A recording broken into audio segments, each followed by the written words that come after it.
We'll open up with the motto. Please repeat after me. One God, One God, one God, one aim, one aim, one destiny. one one destiny.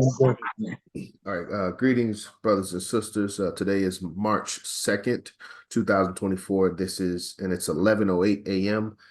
This is our March executive meeting for UNIA-ACL Division 421 in Atlanta.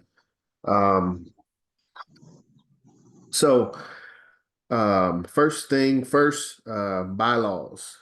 We need to all, Ross, I don't know how we want to turn in our work or if we just can give our word. But we do need to make confirmation that everyone has written their office as well as the office of the executive body, written it out in hand with your hand, pen, pencil, whatever. Can we confirm that?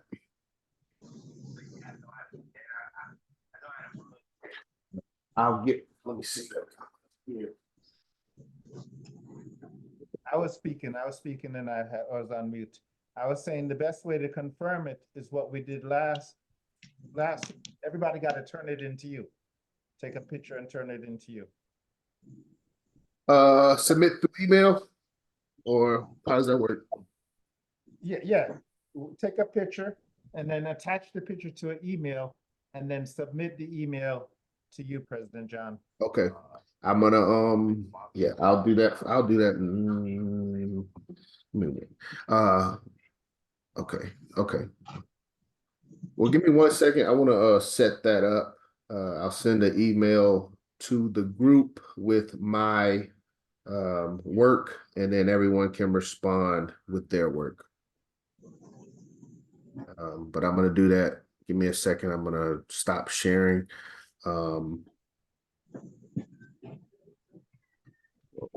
Well, I could just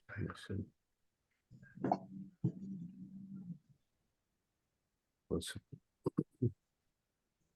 I guess we can talk about our executive body while I'm loading that up.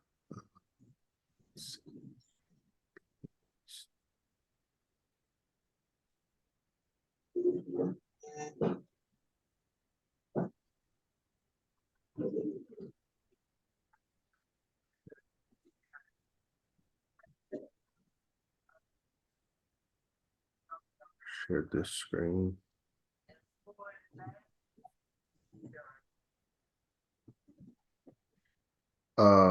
Let's see. So, Brother Kenwardo has had to step down from second VP. Brother Malik has stepped up, and I don't know where Brother Eric is. He's not doing a good job. I'm just playing, but just first day. Brother Eric is officially going to be our third vice president. Sister Diane has been appointed first lady vice president. Brother Cornelius, agriculture coordinator. Ross Marvin got you still at treasurer. We do not have an executive secretary as of yet. That position, per Constitution, also has to be certified by President General. But we don't have that position filled. I'm holding position financial secretary. Corresponding secretary is open as well.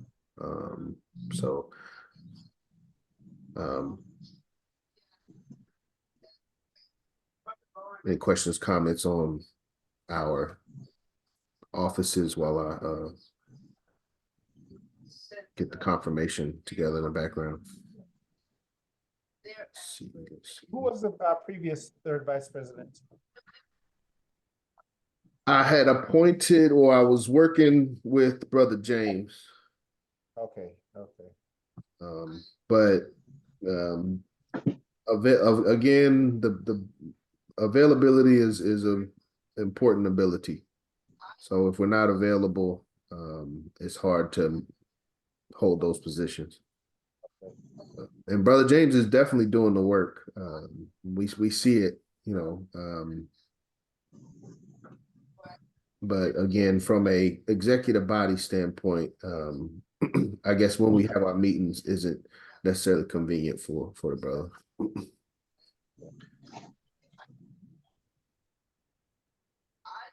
Is he holding a position? Youth coordinator. He's still our youth coordinator. As long as we have him on board, to have a great African like him is excellent for us. Yes. He's still youth coordinator. But the president, the key word in president is to preside, so if we can't be present, if we can't be available, if we can't coordinate and host meetings, those are the individuals in my mind that will have the position of president, the ones that can do that. So Brother Malik, and that's why Brother Malik, Sister Diane have, since they stepped up, they've been here. And when they haven't been here, they let me know, hey, I'm not going to be here for whatever reason. So, yeah. Brother John, can I ask a question? Yes, sir, Brother Cornelius. When we have the council, the screen you showing right now, Yes, sir. when it's finalized, if it's finalized, can we all have a copy of who holds what office? Yes. Yes. So that'll be something that'll be finalized. I would hope, I would hope everybody would have just come in today and affirm their position, but over, within the next couple of weeks, next month for sure, the body will be finalized.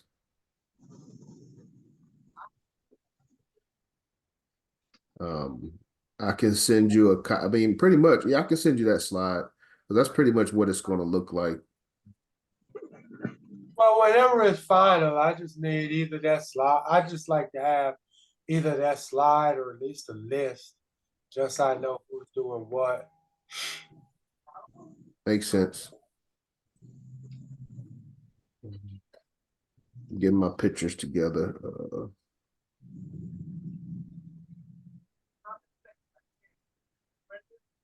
I think I got it now.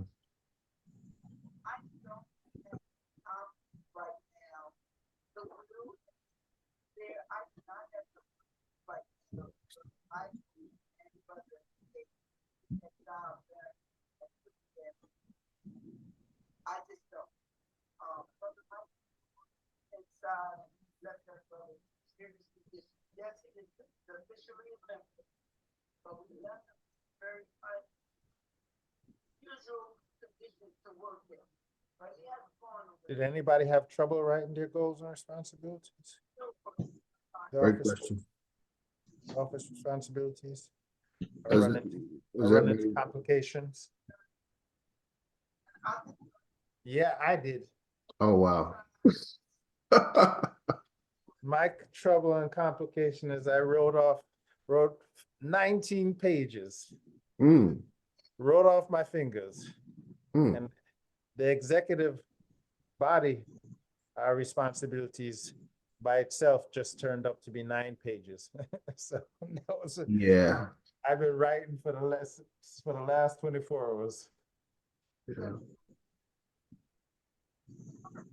Yeah. Hey, President Rice. Yes. On the executive body, Yeah. the O and P, those two can be combined because they're basically saying the same thing. O and P. Okay. Yeah. We're gonna look at it for a second because today is also the day where we do any corrections and additions or things that are duplicate, we can edit it and so on. So once we go through all of that, make sure you bring it back to our attention so we can take a closer look at it. And congratulations again. Let's see. Yeah, it's pretty legible. I gotta figure out how to rotate these things. Let's see something. I don't know how to rotate it, but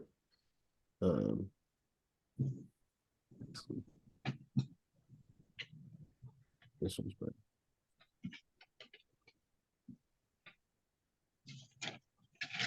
This is Office of Executive Body. Office of Executive Body Rights works for the presidents of Division 421. So it's legible when you zoom in. So as long as I can read it. Where's that?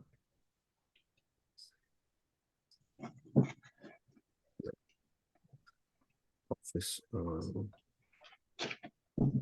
Feel like Office of the President.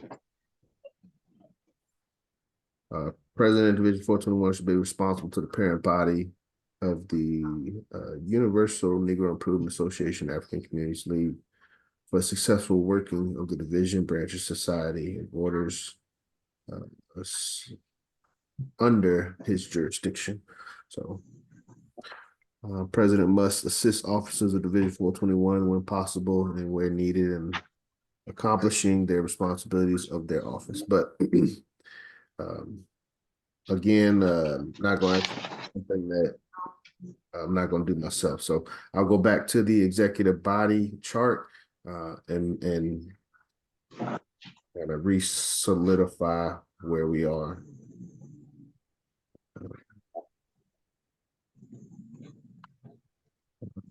I don't have I got to pull up my bylaws.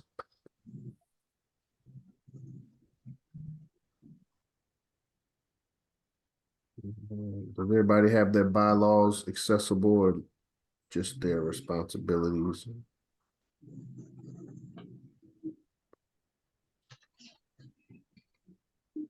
Okay, Brother Cornelius, I just shared it in the UNIA text group pictures. Some pictures, just a few pictures.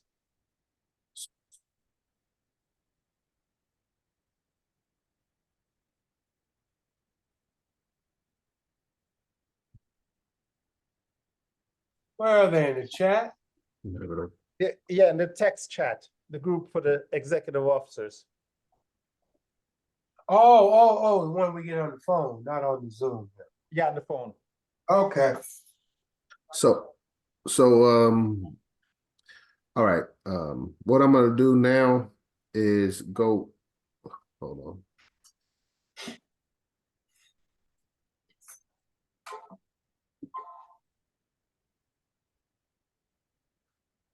One second. I gotta handle some house stuff.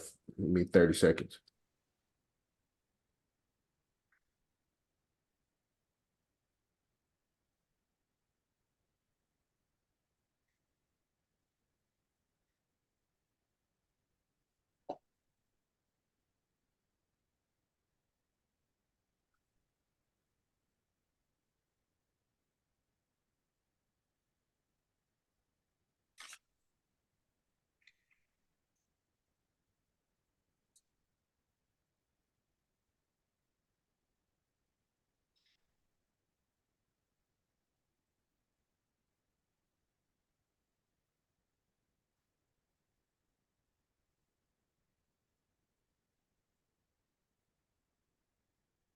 Beautiful, Brother Ross. Congratulations.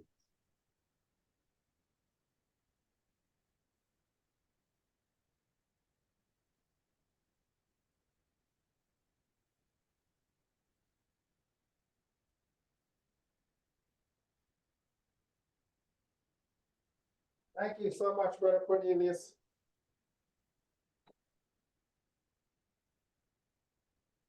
Yeah.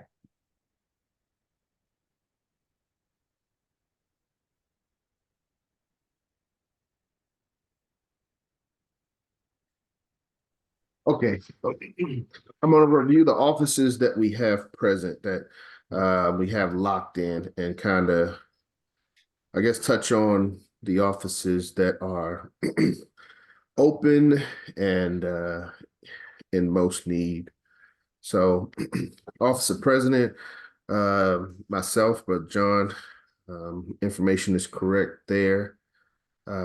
Staff, first vice president, second vice president, third Division 421 officers in training for vice president positions. So yeah, we don't have anybody in training anymore. Everyone has has stepped up to their position. President, Division 421 is responsible to the convention and the President General for the constitutional working of Division 421. So make sure we follow the Constitution. Speaking of that, Constitution Study Group starts this coming Tuesday. We just completed Message to the People. We will have exams today. I need to talk with our officers about what time they'll be available for that. But we'll have exams today as well as next Saturday as an option. But at any rate, next Tuesday, we'll start studying the Constitution in preparation for High Executive Council. B, President of Division 421 shall be responsible to the parent body of the UNIA-ACL for the successful working of the division, branches, societies, and orders under his jurisdiction. So making sure we are successful, we continue to grow, we continue to increase membership, as well as we have to, but that's our focus now. And when we get to that point, helping to establish other branches and divisions elsewhere. The president shall see that all officers under his charge know their responsibilities to Division 421 as stated by Division 421's bylaw. So again, thank you, President Ross Marvin, for reminding us of this focus. So you know, we've had a tunnel vision on Message to the People. And that was my request. But we also have to have a mastery of our responsibilities as stated in the bylaws. We can't forget about our local division responsibilities, as well as our general UNIA responsibilities. President John, if I may. Yes, sir. You just said that we had a great focus, which was great and excellent on Message to the People. Yes. I was wondering if instead of starting Message to the People in October, in September again, can we do Race First? Because Race First is it documents what our ancestors did in 1920s to set up the government. It documents all the trials and tribulations that we had. It's like a direct history of the UNIA government. You know, Dr. Tony Martin is very important, but that would be my request before we do Message to the People again, because I know they're taking the exam today. Mm-hmm. If we drop in the book Race First, because that taught me so much, because I was able to see the struggles of our people and what we did as, when the government was formed in the 1920s and even before 1920s and after 1920s. So just a request, something for you to think about if we can do the book Race First. Yes, sir. Yes, sir. Yes, sir. Go ahead, Sister Diane. I was going to say I second that, because I listened to the book on Audible, and it was tumultuous. Tumultuous. I mean, it was just like one thing after the next. It really demonstrates the struggle. Exactly. You see what I'm talking about. It moved me so much, you know, and Consul General Farouk Muhammad said every UNIA member should have that as their Bible, because it talks exactly what our ancestors did to establish a government and everything else, and the struggles that they face. And I didn't know until I read in Race First that we had government embassies in many different countries in the world, Black embassies for the government, for the UNIA-ACL. It gives you a new sense of appreciation for the UNIA. Exactly. Well, I was going to say something, but I think Sister Diane, you know, as we discussed, now that you've gone through the course of African philosophy, I expect you to pass the exam without a problem. We've had this discussion. You have a lot more freedom as far as our education coordinator. So if you feel that this that text should be something that we read, then we can make that a priority. Now, one thing I will say, um, um, yeah. The time of September to February, I think, is special, and I would challenge you not to affect that time. If we can work around what is currently there, I would like to try to do that. But that would be my only request. But I still agree with the idea. And I think y'all both should understand as students and a graduate and teacher of the course of African philosophy why I'm talking about that time of year for those lessons.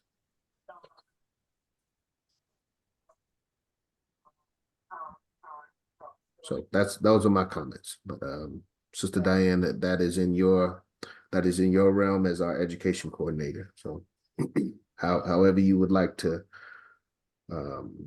present that or develop that program, I'm here to support that.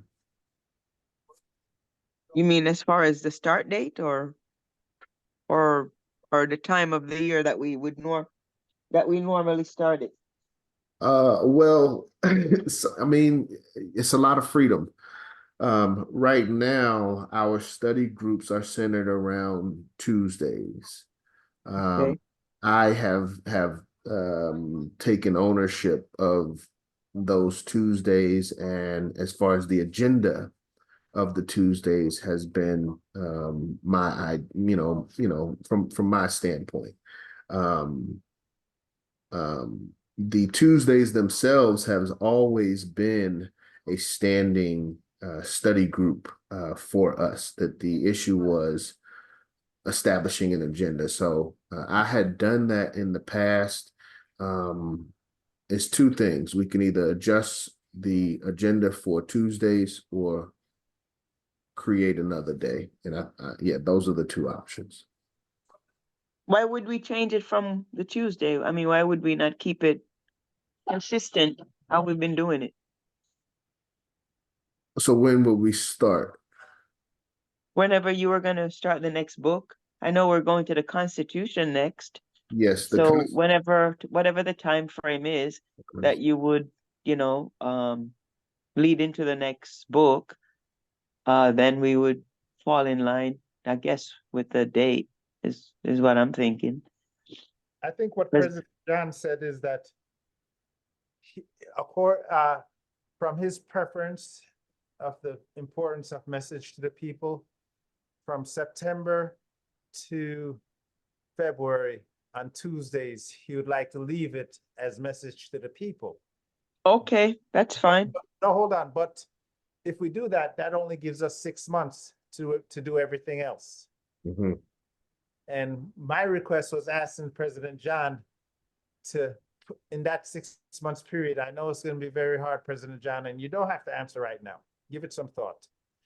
My request was for September to February, let's do race first and then come back to the message to the people after we do race first.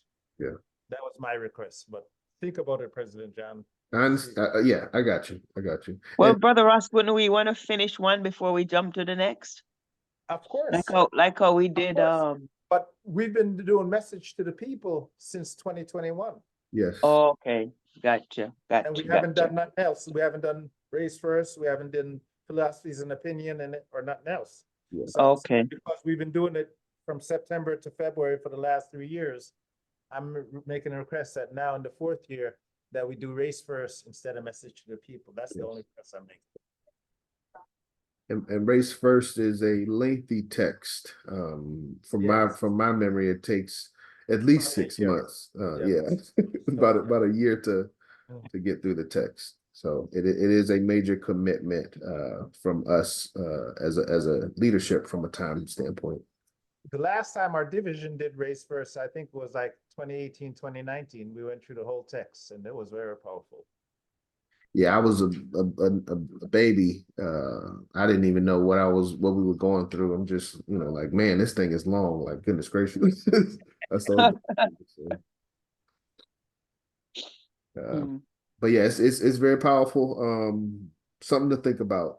Something to think about. Like I said, I have um, the Constitution is critical, so I'm not going to move the time for Tuesdays in the Constitution. Um, Personally, Tuesdays will not open up until after HEC. When we come back from HEC, then we don't have to study Constitution anymore. But even the assigned dates that we have on our schedule for this year for the Constitution is still not enough to cover the whole Constitution.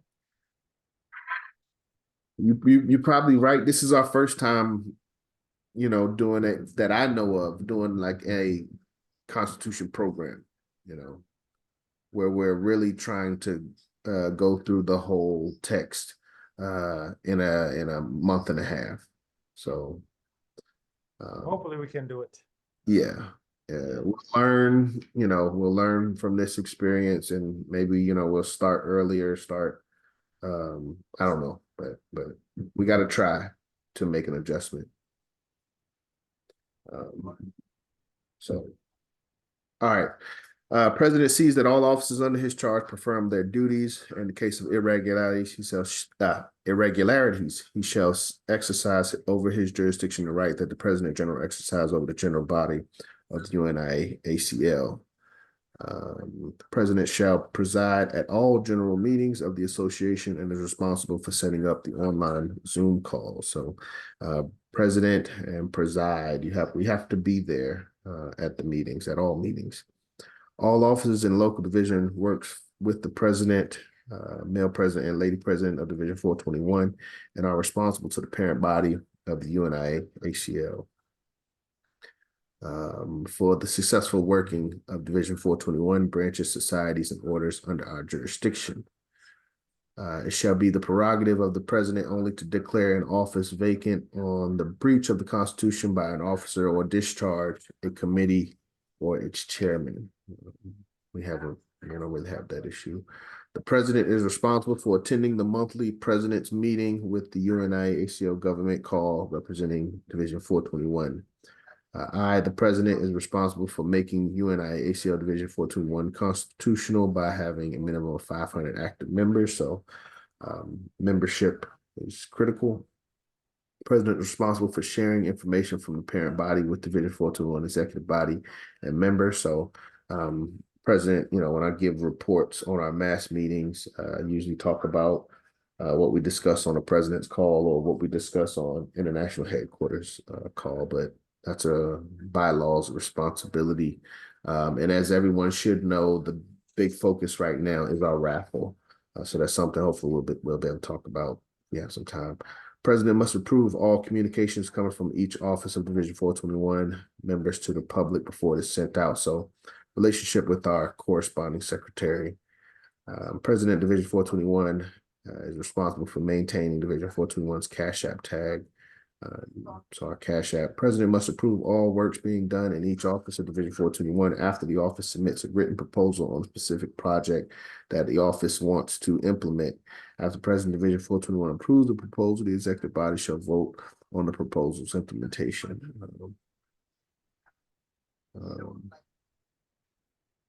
I would just say, I think we talked about this written or verbal proposal on a specific topic. Hold on, President John. Any corrections you're making, let me know, because I have the master, so that way I can update the master. So what was that correction that you just made? So President's office responsibility M, President must approve all works being done in each office of Division 421 after the office submits a written or oral report on a specific project that office wants to implement. So written or spoken or whatever we want to call it. Okay, I got it in. Written or oral proposal. After President Division 421 approves, I also run that by our lady president, and then we present that to the executive body. That's kind of actually what happened with our one of our recent proposals for last month. The president must assist officers of Division 421 when possible, where needed, in accomplishing the responsibilities of their office. So I am responsible to help in all offices that need assistance, but we have to know we all have to know what our responsibilities are in the first place. The president of Division 421 is responsible to work with all presidents in training by connecting them to the responsibilities of the executive body and giving them specific responsibilities to do selected works in an office of Division 421. So we had talked about getting our Constitution office ready, and I had mentioned to Brother Eric about African Redemption Fund, but after speaking with President Ross, we believe membership office would be better suited. It's more of a need, so we'll talk with Brother Eric about getting trained in our membership office with Sister Diane, myself, and President Ross. President of Division 421 is required to meet with all vice presidents a minimum of once a month to see how he can help Division 421 vice presidents in accomplishing the works of their office and goals of the division. So at least once a month, we could call this executive meeting that once a month, but it would be outside of this meeting on specific tasks that we're working on and need assistance on, or just need to provide an update on. So any questions, comments on Office of President and the responsibilities of the president before we move forward? Yes, comment. Yes, sir. One question I wanted to ask is, and I will follow up. Were we going to try to read through everything today, or break it up between this executive meeting and the next executive meeting? Because I see you start from the beginning. Well, I'm gonna try to go through the people that'll hear. Okay, and how about the corrections and updates? We're gonna have to have a follow-up meeting because we don't have full representation. Okay. And if the first thing first, all officers need to be able to provide a written report of their office, and then we could discuss updates and edits and confirmation of positions. Okay, so we're on the written report stage right now. Yeah, that was the request for today. We had talked about it for February. We weren't ready in February, so we had another month, and that's step one. We have to turn that in and show that we are have made a commitment to our responsibilities. Okay. Then we can discuss updates. Because I want us to keep in mind that we had said that the next executive meeting, we'll vote on accepting the bylaws. Yes. And I think that's important. We will see where we are as far as readiness. That would, and as I told Ross Marvin, that would be beautiful to be able to bring to HEC, to let the other divisions know, we have approved our bylaws and had our bylaws approved by the High Executive Council. We would be one of, if not the only division in modern time to be able to have that accomplishment. But if we can't do it in time, let's not rush. Let's take our time. But that was my vision. But it depends on our readiness. Yeah, and like as a stage where after it's voted on by the executive officers, tentatively next executive meeting in April, then we have to send it to the members and give them a chance to approve it. Yeah. And then we have to send it to the parent body to get their approval. Yeah. So I don't think we'll be able to do it by HEC. All of that process, those steps there. Okay. But we can have it done by convention. Gotcha.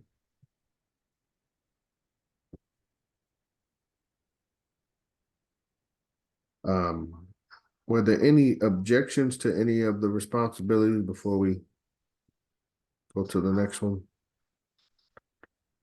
Executive body is going to be, I do executive body.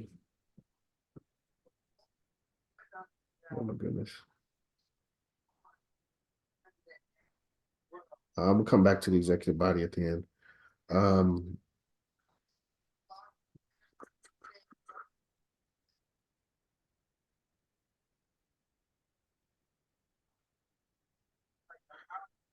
Okay, we'll go over office of second vice president. Let's see.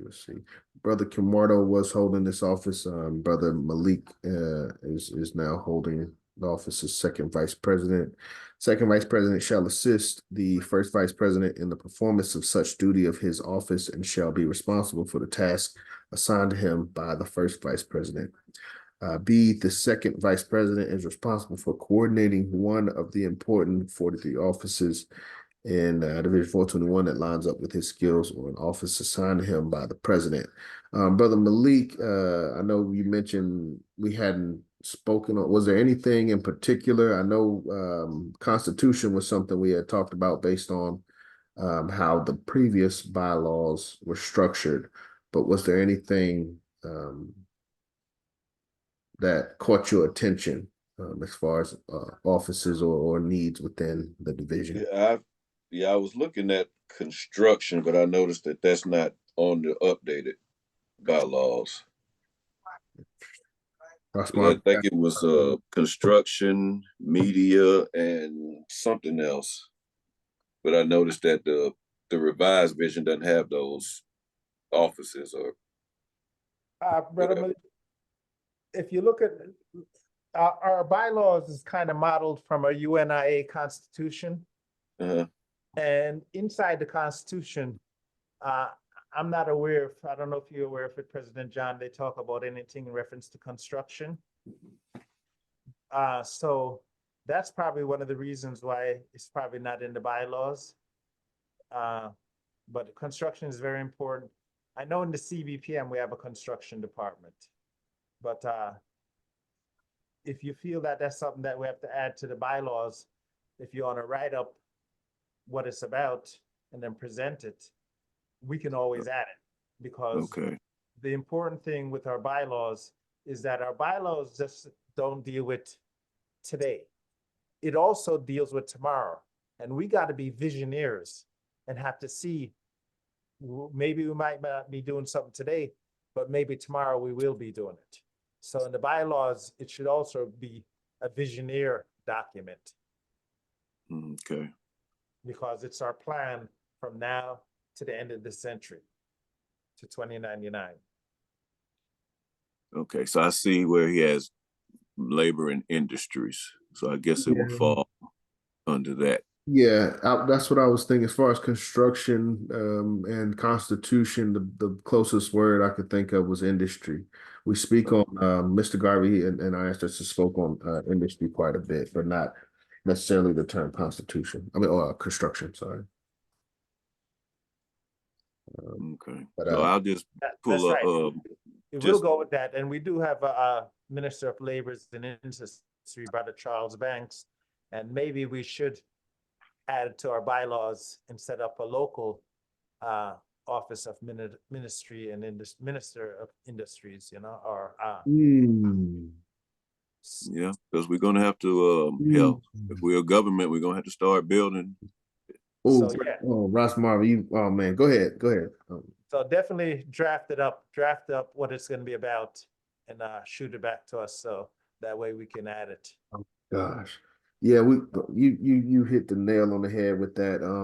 That was something that was in the back of my mind, but I almost forgot about it. Because when you look at I believe it's the Bureau of Justice, or it's a legal arm, but per the Constitution, there are committees at local divisions that work with the Bureau of Justice, that create the Bureau of Justice.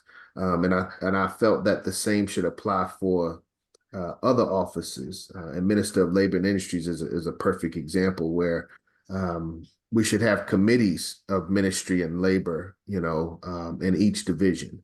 And if that's not structured in the Constitution currently, I think that'd be a great proposal. Make sure you document that, President John, so that way we can get it at the HEC, hopefully for next year.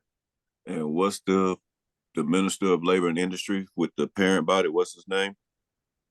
He's the president of UNIA Division 429 in Chicago. His name Okay. is Brother Clyde. Clyde Banks, Brother Clyde Banks. Yes. Clyde Banks. Okay. He's a very cool brother. He's been helping 421 since we formed. Gotcha. All right. All right. I'll look deeper into that and start working out ideas. Yes, sir. And we will, like I said, once we get into the Constitution, I know that's going to come back up. So just keep a note of that. First Vice President.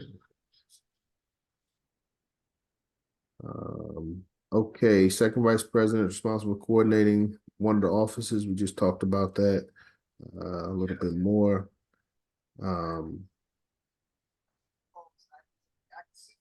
Second Vice President responsible for ensuring that Division 421's financial database is kept up to date and accurate.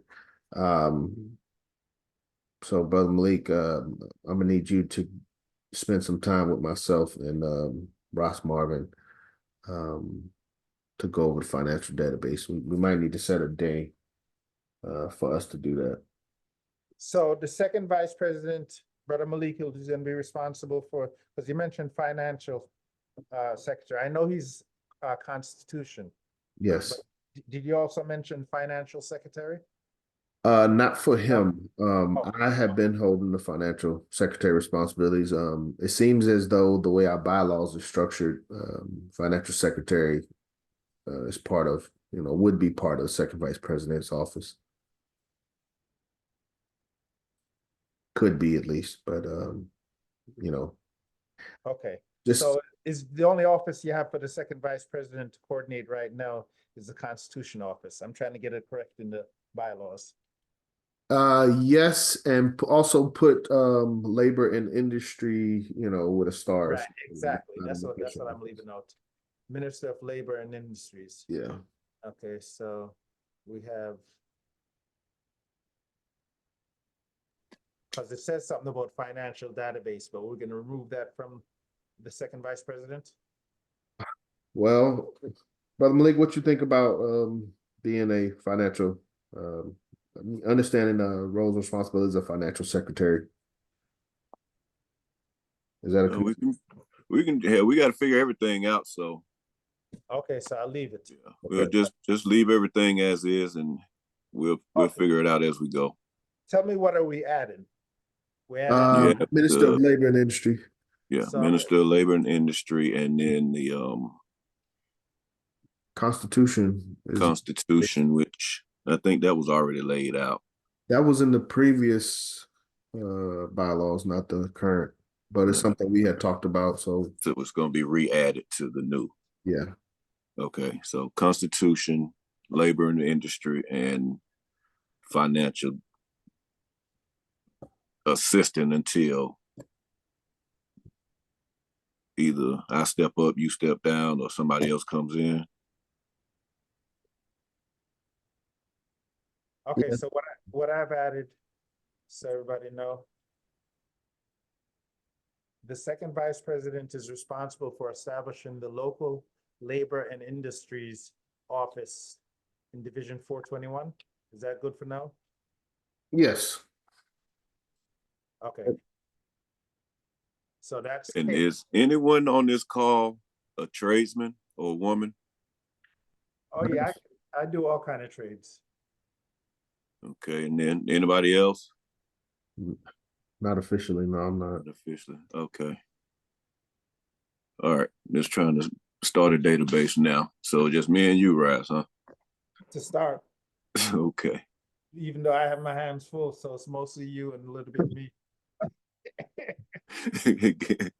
Got you. Thanks.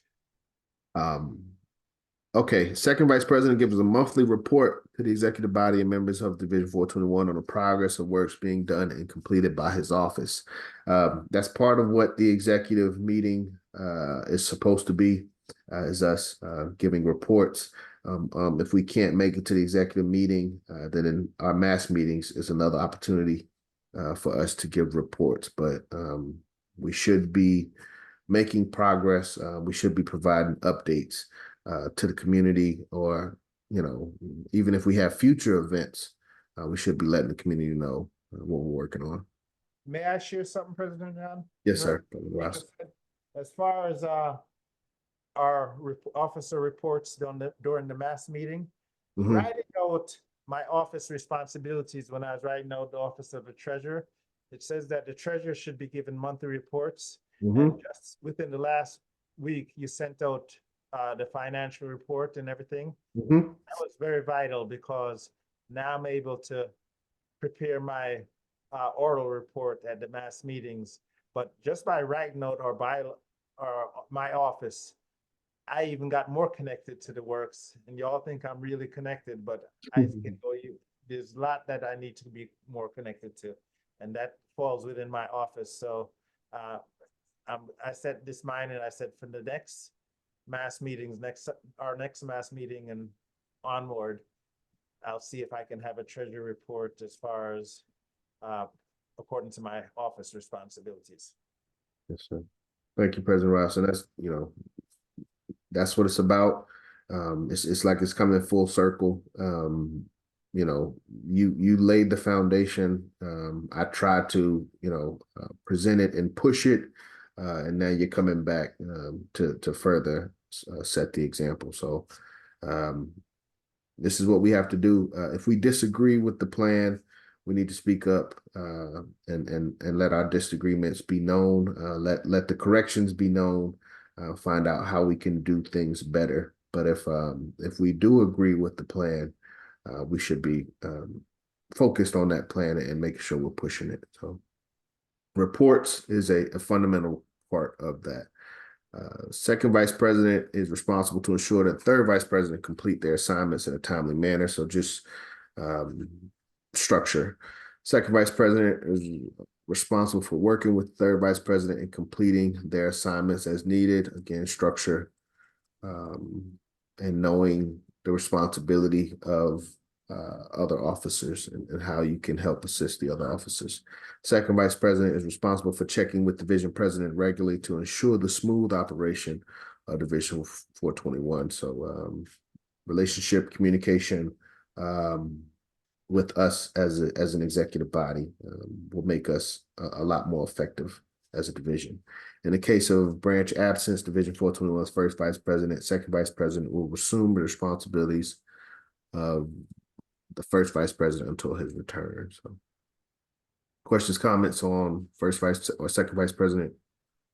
Yes, I had added one more, the one that we just mentioned. Yes, and sir. I haven't, because the one you just read was J. Should I put it at K or put it someplace else? It says the second vice president is responsible for establishing the local labor and industries office in Division 421. It's okay to leave that as K? Yeah, I say leave it at K. Okay, give thanks. Now, I don't know if it should be the labor and industries, because it's supposed to be with their talents. So if I'm not second vice president, somebody comes behind me and they're from a banking industry, you know, labor is not going to be their forte.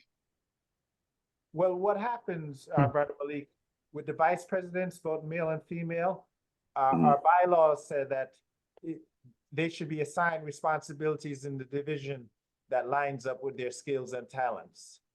So that's not going to be a permanent thing, but we have to think of how can we write it in our bylaws so we don't have to change it every time the office change. Yeah. Yeah, that's the And that's where it lies, because everybody is going to have different talents that fill that position. Exactly. And Yeah, so we'll just have to figure that out at a later date. But for right now, it can stay labor and industries. Yeah. Yep. okay. And the thing is, Brother Malik, like, as Marvin knows, there's no way I can have all of the skills necessary to manage everyone effectively. To know, what everyone's job is and how they do their job well. It's no way. So there are going to be some gaps in leadership, but I think the key thing is the commitment to fill the position, and do your best to support the roles and responsibilities of that role. All right. Yeah, I'm gonna have to dip out now. I got to get my grandson to his game. Yes, sir. Thank you, Brother Malik. Thank you for being here with us. All right, no problem. Y'all have a great day. Race first. Race first. Please first, Brother Malik. 12 o'clock. Race first. I guess we want to. I could probably go for maybe another half hour. Brother James, you with us?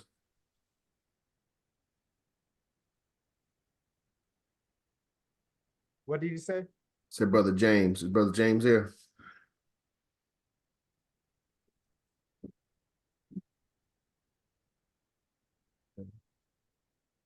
Might be working. All right, we'll go through the roles of the third vice president. Third vice president shall assist the second vice president in performance of duties in his office and shall be responsible for the tasks assigned to him by the second vice president. Third vice president is responsible for coordinating one of the important 43 office in Division 421 that lines up with his skills and or an office assigned him by the president. Third vice president is responsible for ensuring that Division 421's membership database is kept up to date and accurate.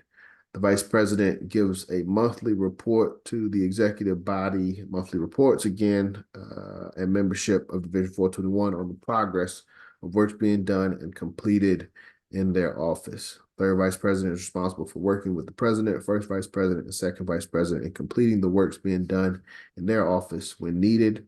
Third vice president is responsible for checking with the division presidents regularly to ensure the smooth operation of Division 421. Third vice president is responsible to attend all Division 421's meetings and events.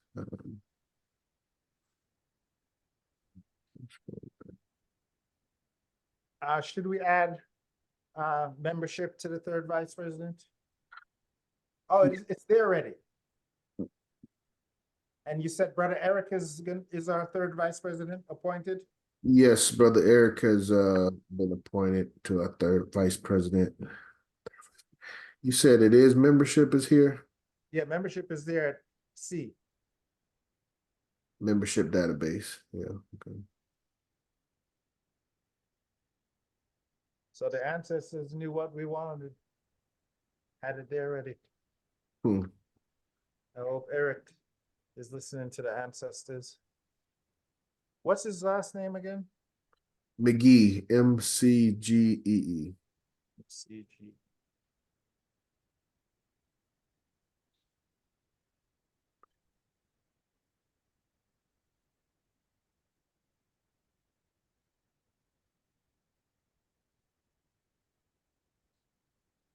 Do we have an application on file for Eric? Because I don't have him in the database. We definitely have an application for Brother Eric on yes, we do. In no rush. If sometime during the week you get a chance, you can take a picture of it and send it to me so I can add him to the database. Sure. Okay, we'll run through First Lady Vice President, Sister Diane. Staff includes Second Lady Vice President and Third Lady Vice President. Working on getting those positions staffed, and Sister Diane has been doing a great job of bringing sisters to the GRIO, so definitely appreciate that. Sister Empress and Sister Tony. So first responsibility A, the First Lady Vice President shall assist the Lady President in the performance of such duties of her office and shall be responsible for the task assigned to her by the Lady President. B, the First Lady Vice President is responsible for coordinating one of the important 43 offices in Division 421 that lines up with her skills and or an office assigned to her by the President. C, the First Lady Vice President is responsible for working with Division 421's Executive Secretary to ensure all responsibilities of Division 421 secretaries are being completed. D, the First Lady Vice President shall assume the responsibilities of any secretary's office in Division 421 in the case of an open office or absence of the secretary. So our secretaries, executive secretary. So Sister Diane, what do you think about the role of executive secretary? I had not analyzed it deeply. The executive secretary role. Okay. Yeah. Take it from me, Sister Diane. You're a perfect match. Okay. Cool. So that is review those responsibilities. Obviously that the write-up for that is not required at this time. But I do think that is something that we would like to propose to our parent body, High Executive Council, is for Sister Diane to serve as our executive secretary. Question, President John. Yes, sir. On the third lady vice president C, can I change? It says the third lady vice president is responsible for working with Division 421's publication, the Whirlwind newsletter. Can I change that to responsible to be Division 421 executive secretary? Or what was it again? How did you get to the executive secretary for I was on First Lady Vice President. Oh, okay. I'm in the wrong area. No wonder why. I was So like, how you get first lady vice president. Yeah. Sister Okay. Diane, First Lady Vice President, and I'm recommending her for executive secretary. Okay, yes, because it says first lady vice president, D says shall assume the responsibilities of any secretary's office in Division 421 in the case of an open office. So she's assuming the responsibilities of the executive secretary then. And C says that First Lady Vice President is responsible for working with our executive secretary. And currently we don't have a executive secretary. We're gonna leave it like that, or should we tweet it? No, I like it like that. Okay, Makes okay. sense to me. It's You just could be correct, the same that's person. good. That's good. If we have two people, that's great. They can work together. If we have one person, then it should be understood that those are responsibilities that are under your office. Well, Sister D, we need you there more than we need you at the Whirlwind, because the secretary's responsibility is so vital. Okay. Whatever it takes, man. And that falls underneath the correspondence secretary with the help of the birthday greetings. So it all lines up. Okay. Take a new slide. Malik was So should I put Sister D underneath the executive secretary position? yes. Okay. If per constitution that needs to be confirmed by the President General. True. Well, they don't know anybody else in 421 who could do it. So we're recommending somebody to them. Yeah. But I think I had an issue with Mama Mina for some reason. She never really got appointed. Did you present her to the parent body Yes. and they never respond? Yes. So And- therefore, sometimes there's a case where we just have to go forward, because if we wait on the parent body, it will never happen. Yeah. I didn't understand it. I was like, we don't have nobody else. Like, come on now. Why can't we? All right. I'm taking a couple notes, a couple updates for responsibility specifically. Brother Malik was labor and industry as well as financial. And it's not, you don't have to be exact. What was the third one? Was it member? That Malik was? Yeah, Brother Malik. Oh, yeah, he's Constitution. Constitution. Yeah. Yes, sir. Thank you. Make a couple notes.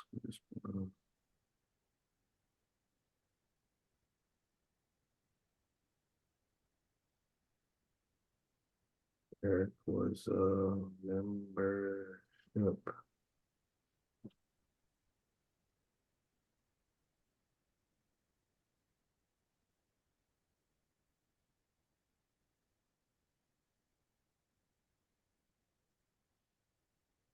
And Marianne is currently education as well. We had Attorney Imhotep as Constitution before. Should we just remove him and leave him at LDC? Yes. Okay.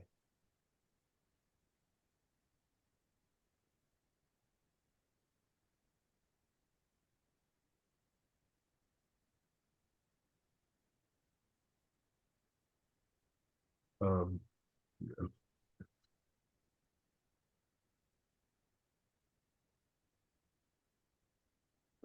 Okay. All right, let's just continue. First Lady Vice President gives a monthly report to the executive body and membership of Division 421 on the progress of work being done and completed by her office. So monthly reports. First Lady Vice President is responsible to ensure that second and third Lady Vice President complete their assignments and as needed. First Lady Vice President is responsible for checking with Division 421 presidents regularly to ensure smooth operation of Division 421. First Lady Vice President is responsible for being on the staff of Division 421's Universal African Black Cross Nurses. So she's on the staff, but I'm pretty sure the Lady President is in charge of the Black Cross Nurses. First Lady Vice President is responsible to attend all Division 421 meetings, so they have to be present. In case of absence, Lady Vice President will assume responsibilities of the Lady President. Questions, comments? Confirm, Lady President.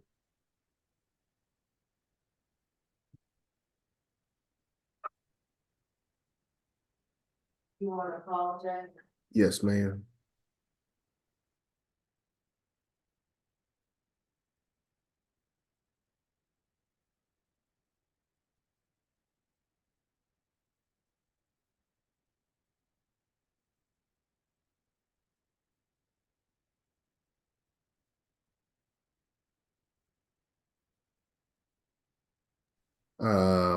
So just on the Black Cross nurses, responsibility C, Lady President of Division 421 is the president of the local chapter of the Black Cross nurses and administrators responsible to ensure proper functioning. So Lady President is still president of the local chapter of the Black Cross nurses. Questions, comments on Lady Vice President, Sister Diane, or anyone?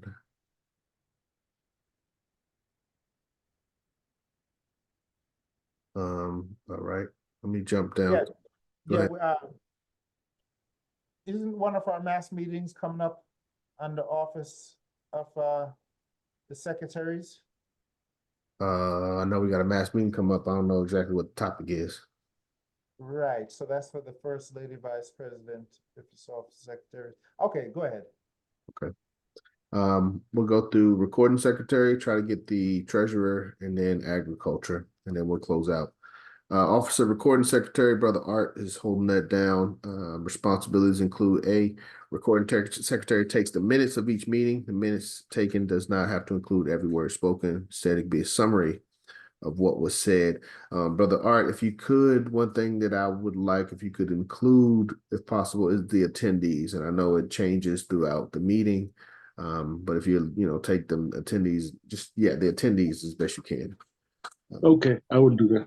And let me see. Yeah, I think you got dates and times. Dates, times, and attendees. But everything, you're doing a great job. The recording secretary reads the previous minutes from the last meeting at the beginning of each meeting. That is one thing that I wanted us to be able to incorporate and include, is to provide a level of continuity to our meetings. What were the items that we discussed last meeting, so that we're not just We do get caught up, and our current events have their place, but sometimes we get caught up in just discussing what happened last week every week. And then a year goes by, we wonder what we got done. So I think Okay. reports will help us remind us of what our continuity. Okay. Recording secretary works closely with the executive secretary, so Sister Diane and Brother Art, corresponding secretary, open office and financial secretary, myself, Brother Malik in training and fulfilling her responsibilities.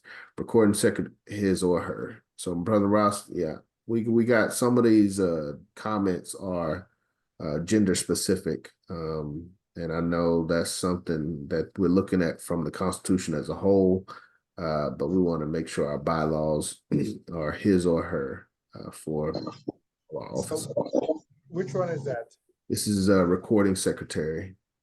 What item? Item C. Item C, the recorded secretary closely work with the executive secretary, corresponding secretary, and financial secretary in fulfilling his or her. Okay. Thanks for that. Yes, sir. Got it.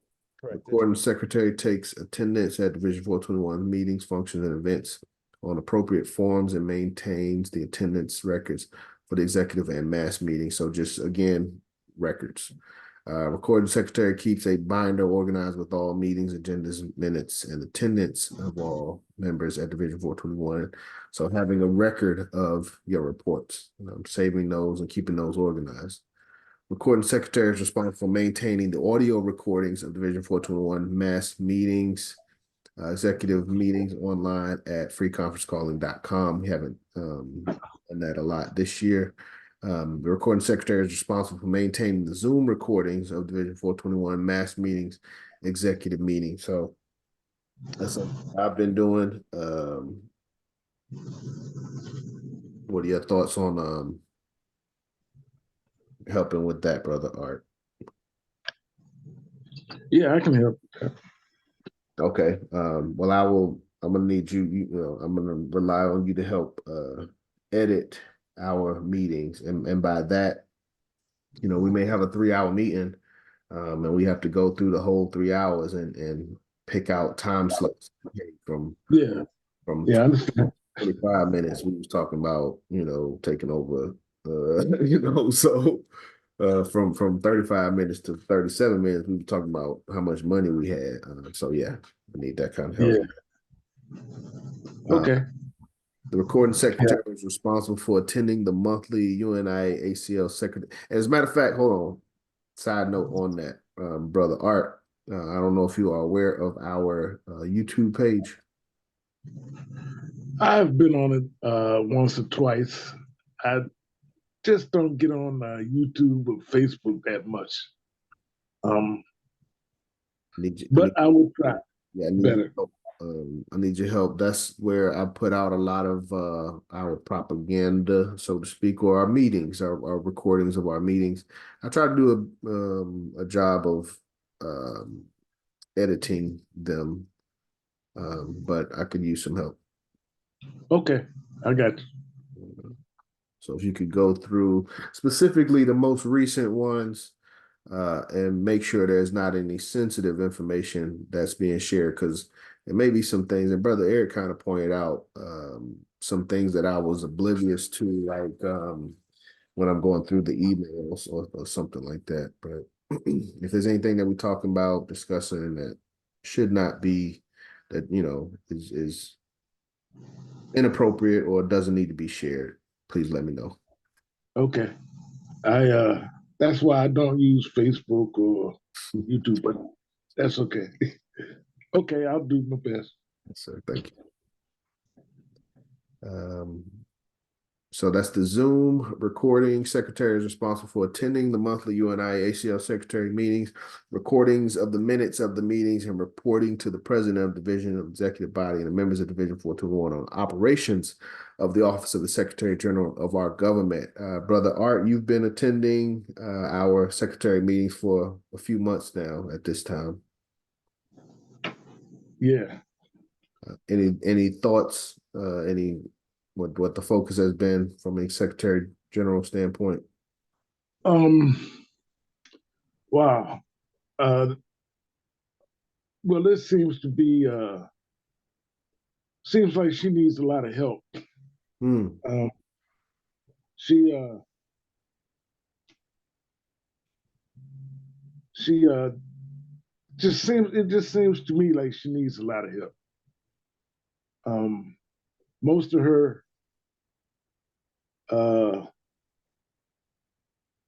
meetings are about what the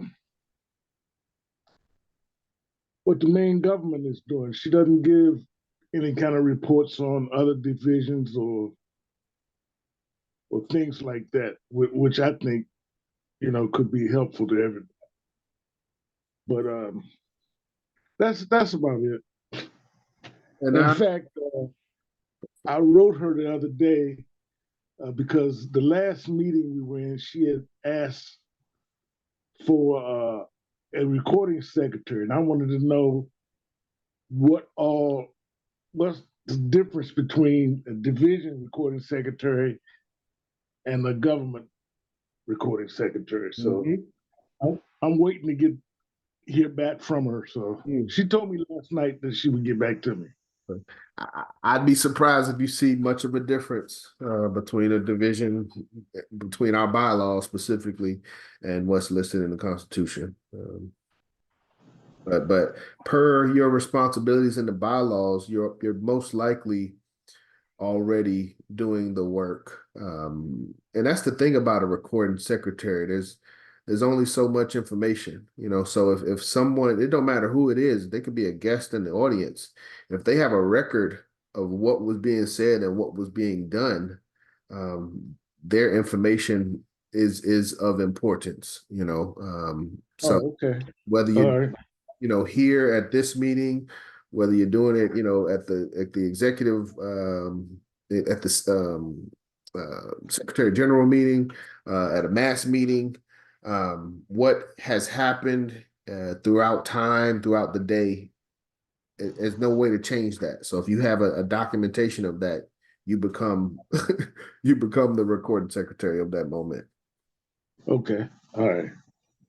Also, expect as the recording secretary for the parent body that you're going to have more than a ton of work, because they might require you to record everything that the president general is at. They might require you to record, you're definitely going to have to record like the HEC meetings and everything that the government does. They're going to require you to record it and more. Okay. Well, keep that in mind, because what they're going to assume, the parent body is going to assume that you ain't got no other responsibilities. Yeah. That's how they're going to look at you. You ain't got no responsibilities. So they can put everything that the Secretary General used to record, she can give it all to you to record, to document. So well, that's not good. They're going to use you as a go-to person, so you're going to have to be prepared for that. But the experience is going to be good. But the workload, why? You better not have a life. Yeah, but I like working on the newsletter, so I don't know about that. Yeah, that's true. Yeah. So last point on recording secretary. No, it's 2 points. Recording secretary is responsible for, attending. I got that one. Recording secretary is responsible for checking with Division 421's president regularly to ensure smooth operation of Division 421. And I think we are in pretty smooth operation. Brother Art, you know what is needed. It's just at the end of the day, at the end of the month, at the end of the year, we want to have somewhat of a log of what we did. And for me, that's been the importance of the videos. It allows us to go back. We can say, okay, January 12th, we had this meeting. January 14th, we had this meeting. January 28th, we had this meeting and we discussed these things. But if we can have them in a written, documented way, it's cleaner, and I think it's more professional. It's more, we won't be able to record every event. especially our HEC and conventions. You can't just come in with a camera. You have to be able to take notes. So we're still going to need those skills. Yeah, okay. Okay. 1226. We don't have a corresponding secretary officially. Let me go to treasurer. President Ross, we do got to get into these funds. We do got to get into these funds. I think that I'm pretty sure the account should be pretty good.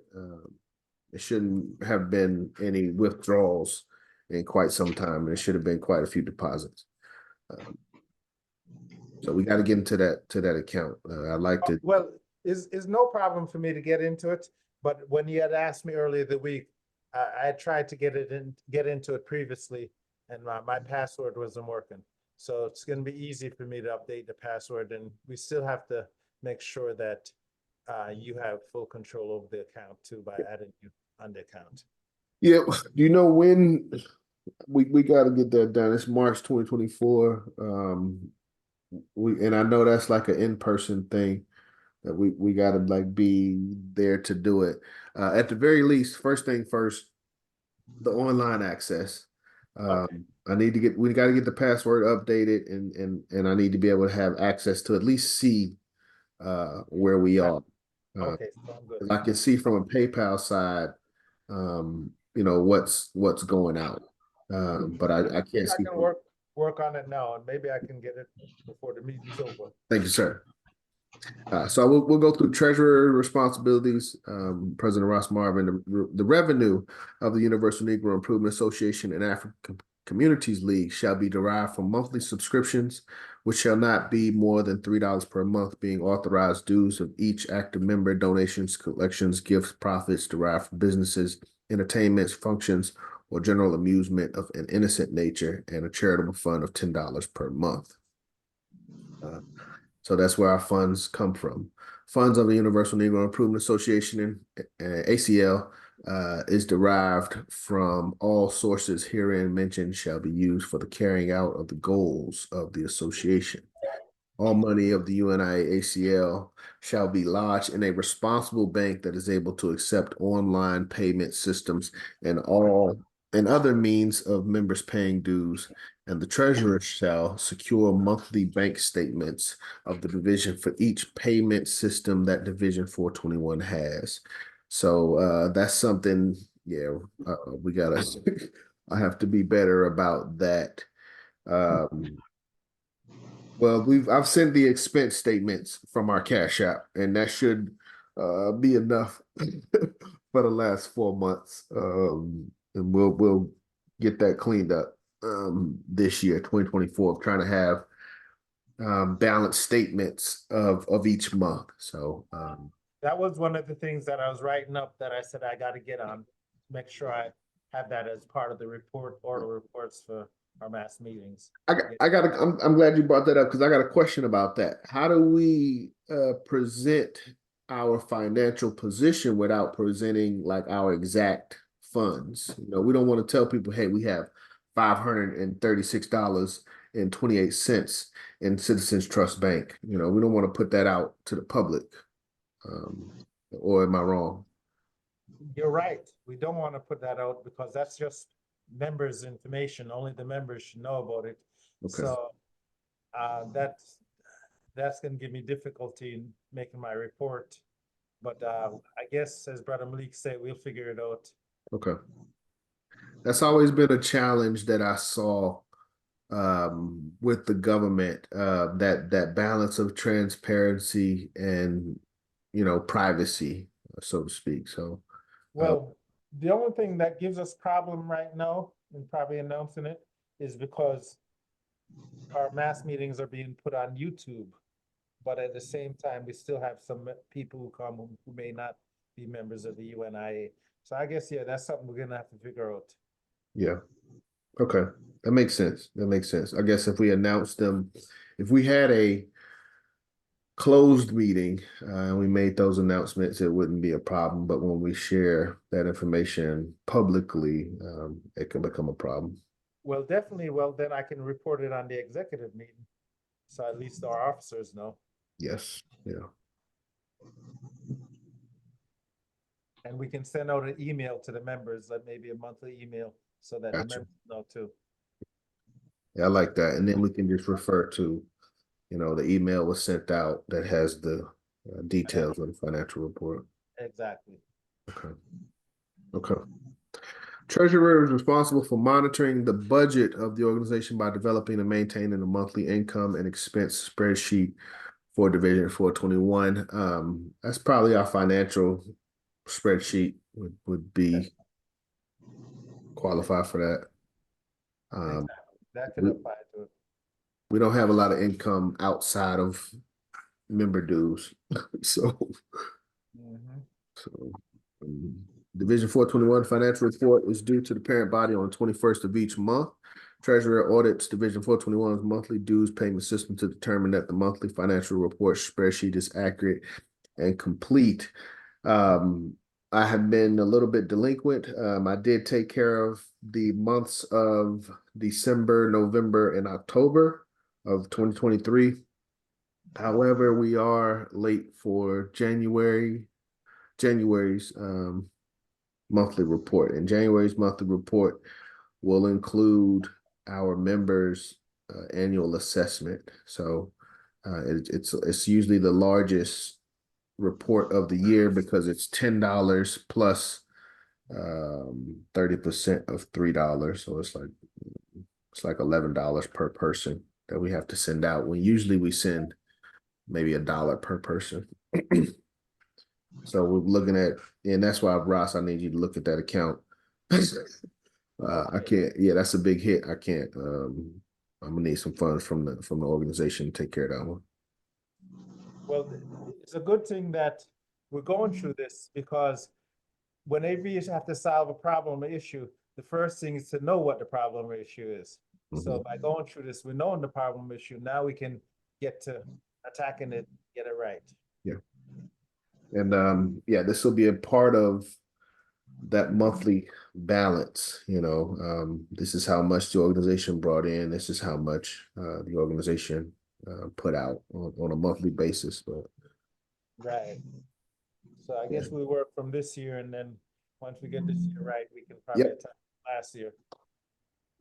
Yep, that's my mentality is start fresh 2024. So let's just caught up and try to get 2024 cleaned up and stay ahead of it. Yes. Okay, treasurer gives oral and written division monthly report once a month in mass meeting.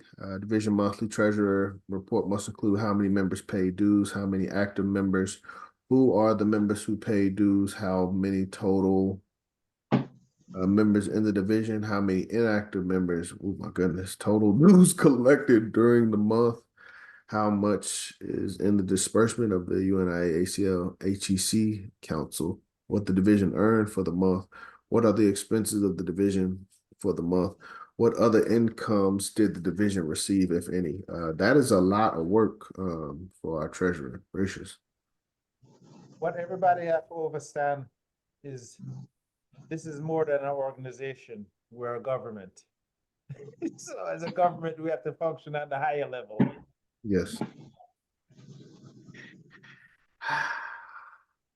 Written monthly treasurer report once a month.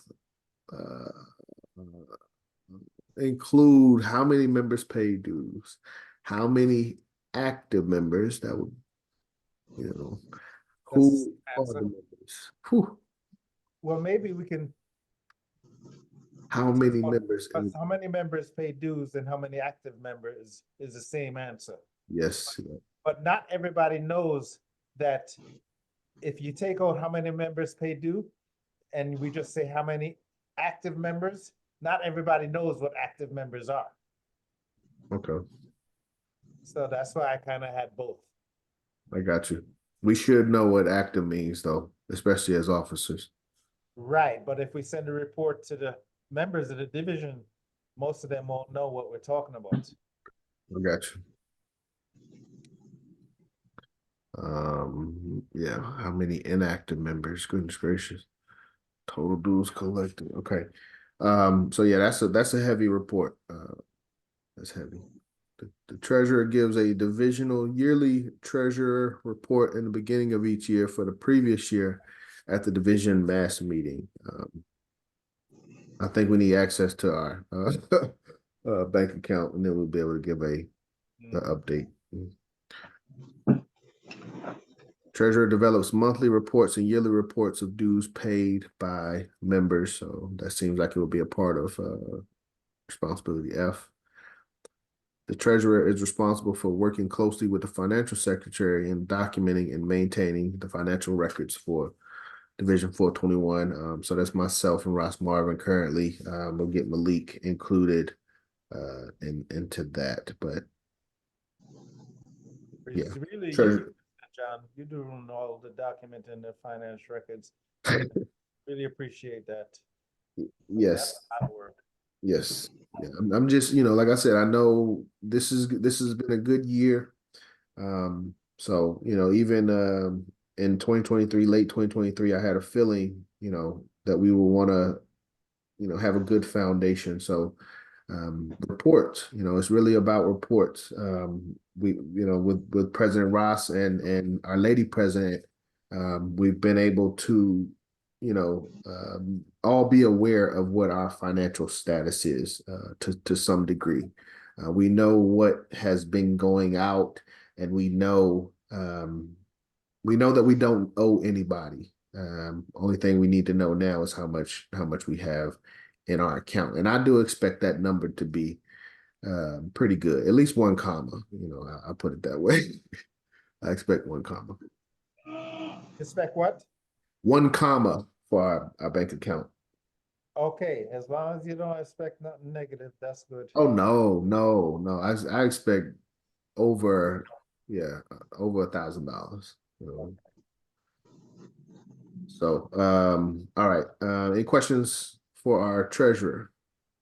Yes, the last thing, did you read the last item? All funds withdrawn from Division 421's bank account must be documented by the treasurer and be drawn out only with the signature of the president and treasurer or executive secretary.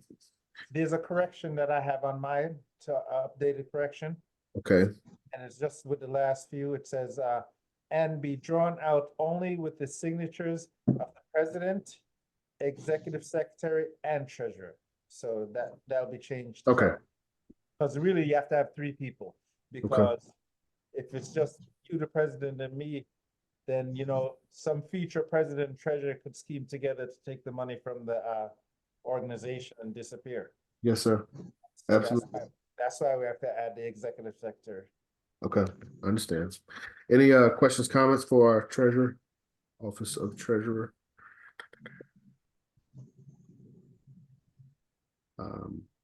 So it is 12:40. It's been 1 hour and 40 minutes. I didn't want to, I don't want to belabor anything. Do we want to go through agriculture for Brother Cornelius? We'll go through agriculture. Yeah, let's be fair. Of course, Brother Cornelius is here, so let's do it. So Office of Agriculture, Brother Cornelius is part of this staff. Office of Agriculture shall establish a farming program amongst the members of Division 421 and the community. We've attempted some programs in the past, specifically with the Beloved Community Church. We want to have annual programs, things that we can look forward to, things that we can expect every year. Office of Agriculture shall educate Division 421 members and community on food safety and preservation. Office of Agriculture is responsible to develop a food co-op program amongst members of Division 421 and African people in the community. The Office of Agriculture shall work with other African farming programs representing UNIA-ACL Division 421. The Office of Agriculture shall use a piece of available land to plant vegetables and crops each spring by working in partnership with other African entities until Division 421 acquires its own land. That's very important. And F, the Office of Agriculture is responsible to establish a staff to fulfill its office responsibilities. Very straightforward. Questions, comments on our Office of Agriculture. No, I don't have any.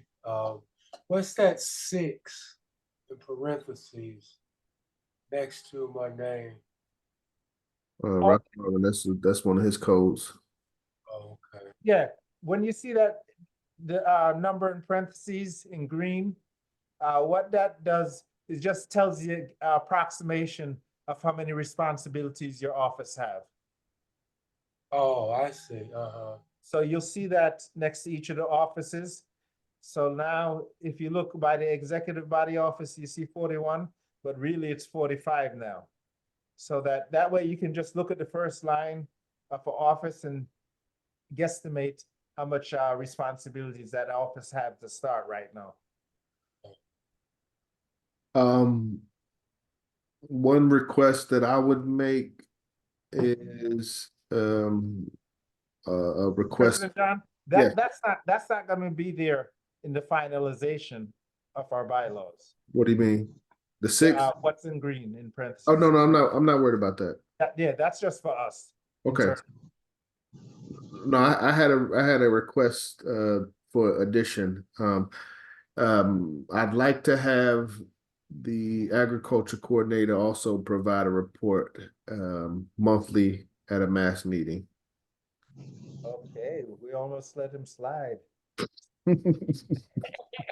Well, I kind of thought, because, at our math meetings, we do always ask for officers' reports. Yes, sir. So it's actually kind of implied, but you're right, it's not spelled out there.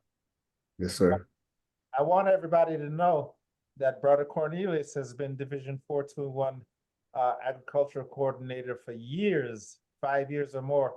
And he used to give reports at our mass meetings back in before 2020, I think. I don't remember when it was, but I remember he used to give agricultural reports. Let me ask you this, though, related to reports, because several of the other positions require that you report to somebody. This doesn't say anywhere that you would bring a report to anybody or anybody would request anything from you. I don't know if that's necessary. Well, it's got the education. It's a good recognition that Brother Cornelius, sorry, President John. I'm glad you recognize that, because that's what we're supposed to be doing with this bylaws. If we see anything that is important and that was left out, mention it so we can get it in. And Brother Cornelius, that was a good insight, because I forgot all about that myself. But yeah, that's I think that takes care of, that addresses all officers that were able to make today's meeting. Yeah. Any questions or comments? One thing before I go to questions, comments, one thing that I would have liked to reviewed, if we had more time, would be the Office of Executive Body. But any questions, comments on what has been presented today? One thing, President John, I've been updating it as time gone and thing. Did you want me to? I'm going to send you the latest update, and I don't know if you want to send it to the officers, but what I would like to see within the next 3 or 5 minutes before we close is, what is our path to the finalization of this document? We talked about it in the beginning, but if that can just be recapped so we know which direction we go after here, because as you said, the first thing is everybody writing down their responsibilities. What I don't want to see is that officers that did not write out their responsibilities slow down the progress of us getting to the final line of this document.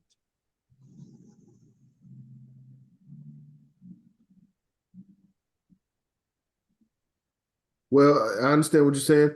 The reason why I said that is I take that as part of our intent to be officers. So if we can't, after 3 months, if we can't write out the responsibilities of our office, do we really want to be officers? That's something I have to ask. So write out the responsibilities of our office.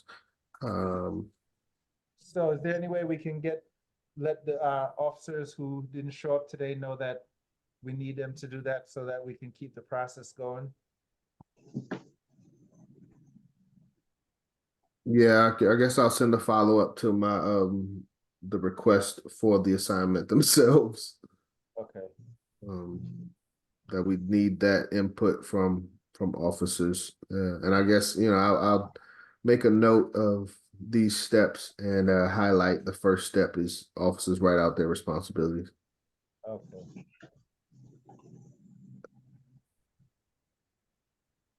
That was my only question comment. So from here, you're gonna send out the note for the officers to write out their responsibilities.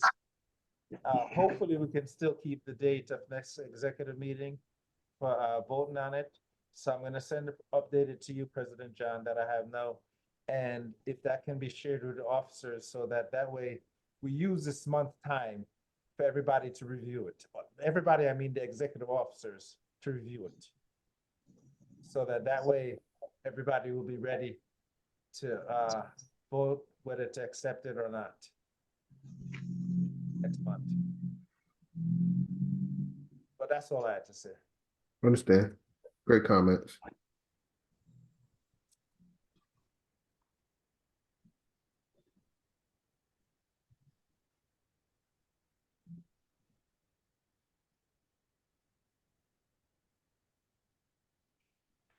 Also, President John, who are the people that had completed their written assignments so that way I can give them credit? Let's see. Let's check the email live. Can't make this up. Okay. All right. So looks like Brother Art turned in his assignment. Okay, Dr. Julius Nairi. Oh my goodness. I told you that was the issue I had. Brother Andrew said he received. Okay, Brother Andrew, I see you. Brother Art. Okay. Brother Art looks like he's good. Brother Malik stepped off. He did show me something. And Brother Eric has he's got about 80%. I think he kind of has credit. He wrote enough, but he wrote the wrong parts. So he owes I believe the executive body. He didn't do the executive body. He did like 3 or 4 offices. But at any rate, right now, officially just myself, Brother Art, and yourself. Okay. I'm So, gonna send you mine later today. Okay. okay, I've updated that in the grade book. And I gave Brother Eric, you say 80%? But now, yeah. Okay, so no. Mine is incomplete. I almost finished, but I'm not quite there. But you haven't shown anything, have you, Sister Diane? Like, I haven't sent any email yet. okay. Yeah, incomplete. Yes, so Sister D, when Yes. you do send it to President John or send it in the group, definitely let me know so I can update that you've completed it or anybody else. Okay. Okay. And President John, Yes, sir.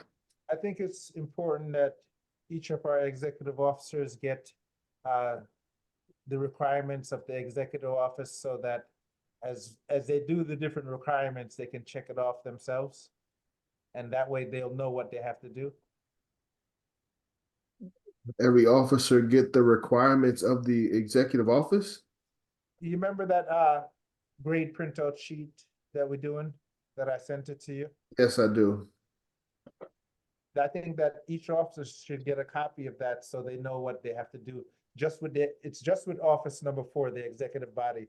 So all the things that everybody see in the executive body office from A to double alphabet letter, you'll have that as a checklist. Each officer would have it as a checklist.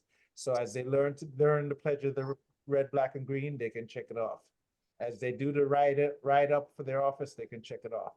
So enables them to know what's happening or what they have to do, I mean. I remember getting that a little while back. I know I forwarded. Call you right back, call you right back. I remember where I gotta find that. What was that? What The, I sent to the you? assignments. Yeah, I don't remember the name of it. Okay, You remember the name of the email?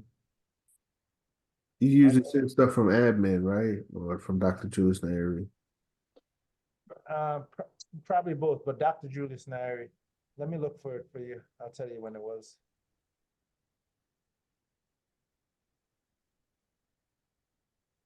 Just checking from admin.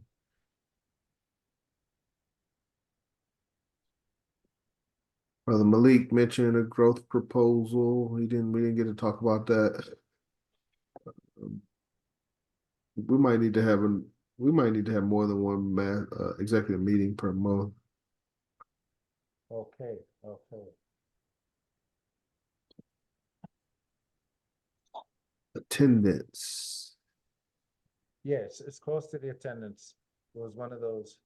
Okay, so not the attendance one.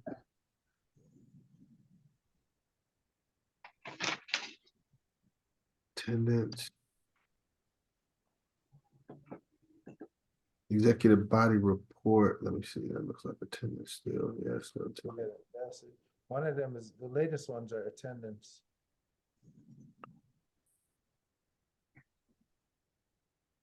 Executive body grades, January 28th.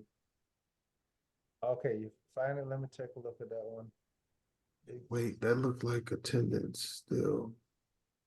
Nope, yep. The grades has a more significant document. Okay, okay.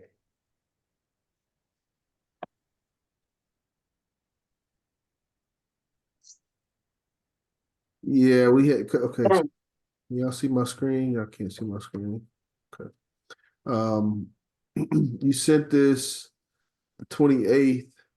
I had a lot going on. 27th, Saturday, I said, can we go over this at tomorrow's mass meeting? So we had a mass meeting the next day. I forgot. I think we were going over the calendar at that time, 2024. You said the mass meeting would be too early.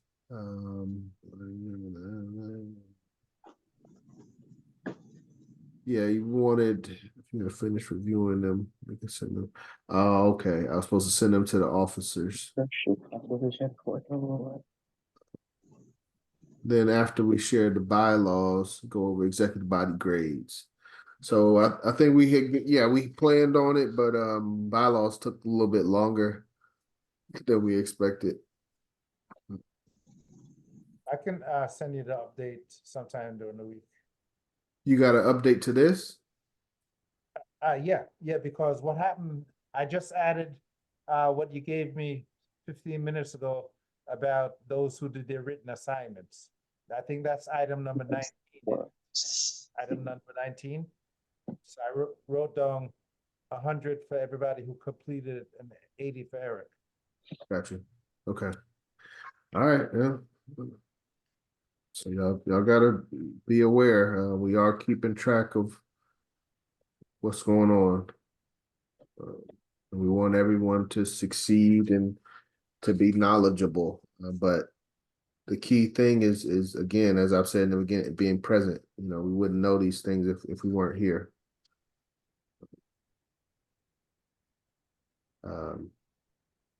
Oh, shoot. No wonder why I couldn't find it because I'm looking in the wrong folder. But yeah, you remember the document I was talking about? Yes. Okay, so that was what I was saying that each officer should have, so they can use it as a checklist for what they got to do in the executive body, office of the executive body. Got you. So what Ross is talking about is this document here. Pretty sure. Am I right? Oh. You sharing the screen? Yeah, you should be able to see it now. Yes, that document there. It's got the list of your assignments, different topics. And these are things that we go over at different meetings. If I may add, President John, when if those who can see, everybody who can see what's on the screen, item number 1 is the same item as number 1 in the executive body bylaws. Item number 2 is the same thing what it says in the executive body for item number 2. But it's just abbreviated here. Okay, I see what you mean. Item number 3 is executive body item number 3. So this here 1 through, I guess it got to 41 now, but I have to update it to 45. It lines up exactly with item underneath the executive body, that's office number 4 in our division. It lines up exactly with that number 1 responsibility in our bylaws. So this is something that all the executive officers have to do, no matter which office you're in. So if you have this as a checklist, as you complete each of the items, you'll be able to check it off and have your own personal copy of your checklist. And also we can send you an updated digital copy. Oh, shit. Somebody say something? Brother Art was just Ashe. Okay, you understand what this Yeah, I is? said I should. Okay, give thanks. Does This everybody sounds understand good. what this document is in front of you? It just lines up with our executive office responsibilities. Yeah. And the numbers correlate. But Yes. this is in the abbreviated form. If you want to see what item number 1 stand for as far as executive officers, then you look at the bylaws underneath the executive officers, item number 1, and that will give you a detailed explanation of what each item is, 1, 2, 3, 4, 5, 6. Yeah. So the grade sheet is confirmation that we are carrying out the responsibilities of the executive body. Exactly. So you can see number 1 talked about the executive officers. And here it says, so 1 corresponds with A. The office of executive body shall consist of all the executive officers and executive committee officers of Division 421. So everybody gets that checked off because we're all executive officers. We're part of the executive body. So that's why on the Zoom, if you can go back to the report you had before. Mm-hmm. So you see executive officer, President John's score is 100. And everybody, all the officers get 100 right there because we're all part of the executive officers. And that's why the average score is 100 because everybody gets 100 total points possible. So for that assignment in the executive body, all officers should have got an A+ because we exist. Yeah, but yeah, we do need to go further in depth into this, but I think again, we're still on the right track because if we're carrying out our responsibilities of the executive body listed in the bylaws, then we're doing the work of the assignments as well. So, Yes. questions, comments? It is 1 o'clock. I did have a brief review before we had, before we went too long. So, any questions, comments before I proceed? I don't want to cut anyone off. Okay. So we just went over our bylaws. This is not complete. Don't think that just because we don't have more time to go further in depth that we're done with it. We're not going to hear about it anymore. This is not completed. As we said, next steps, we need to send a notice to our officers to write out their responsibilities, have the officers write out the responsibilities of their office, as well as executive body. We need to provide updates to the bylaws, like what we just went through today for 2 hours. President Ross is making time to compile these updates, and we'll have a chance to review the updates over this month of March. But again, that time is ticking. The month of March is being burned up. If our officers aren't writing out responsibilities, then how can we provide updates? So we've been talking about this since January. We need to check off that first box. And then in April executive meeting, we would like to be able to vote to accept our bylaws. So that's our bylaws discussion and ongoing discussion. Fundraiser.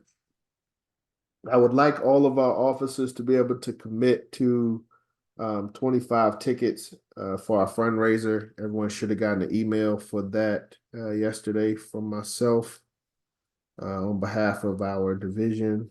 Let me see.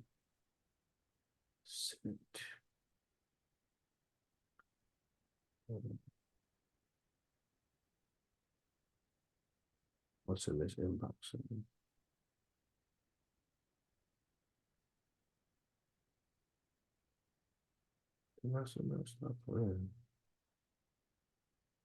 Yeah, March 1st, I sent it. Here we go.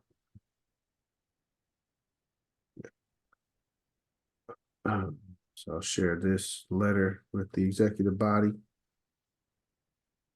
Sent this out March 1st. I wanted to, top of the month. Today is the first day of the third month of the year 2024. I'm very proud to report to our members that our executive body has maintained the focus and dedication of the commitments that we all made in January 2024. As an executive body, we'll be holding one of our most important executive meetings tomorrow, which is today, this meeting, as we prepare to finalize our updated division bylaws. We're also preparing for our first mass meeting of the month of March, which is scheduled for Sunday, March 10th. So kind of giving our members a heads up to look out for our mass meeting as well. However, this letter is not about Atlanta Division of the UNIA. This letter is seeking support on behalf of the UNIA-ACL leadership at large. The Secretary General has sent out an urgent message on behalf of the High Executive Council. We are requesting a commitment of support on behalf of the Dr. Julius Nyeri, CBPM, Atlanta, Georgia Division of the UNIA-ACL. A letter from Secretary General states, greetings UNIA members. UNIA and ACL International Headquarters Fundraising Committee is working hard on the restoration of the building.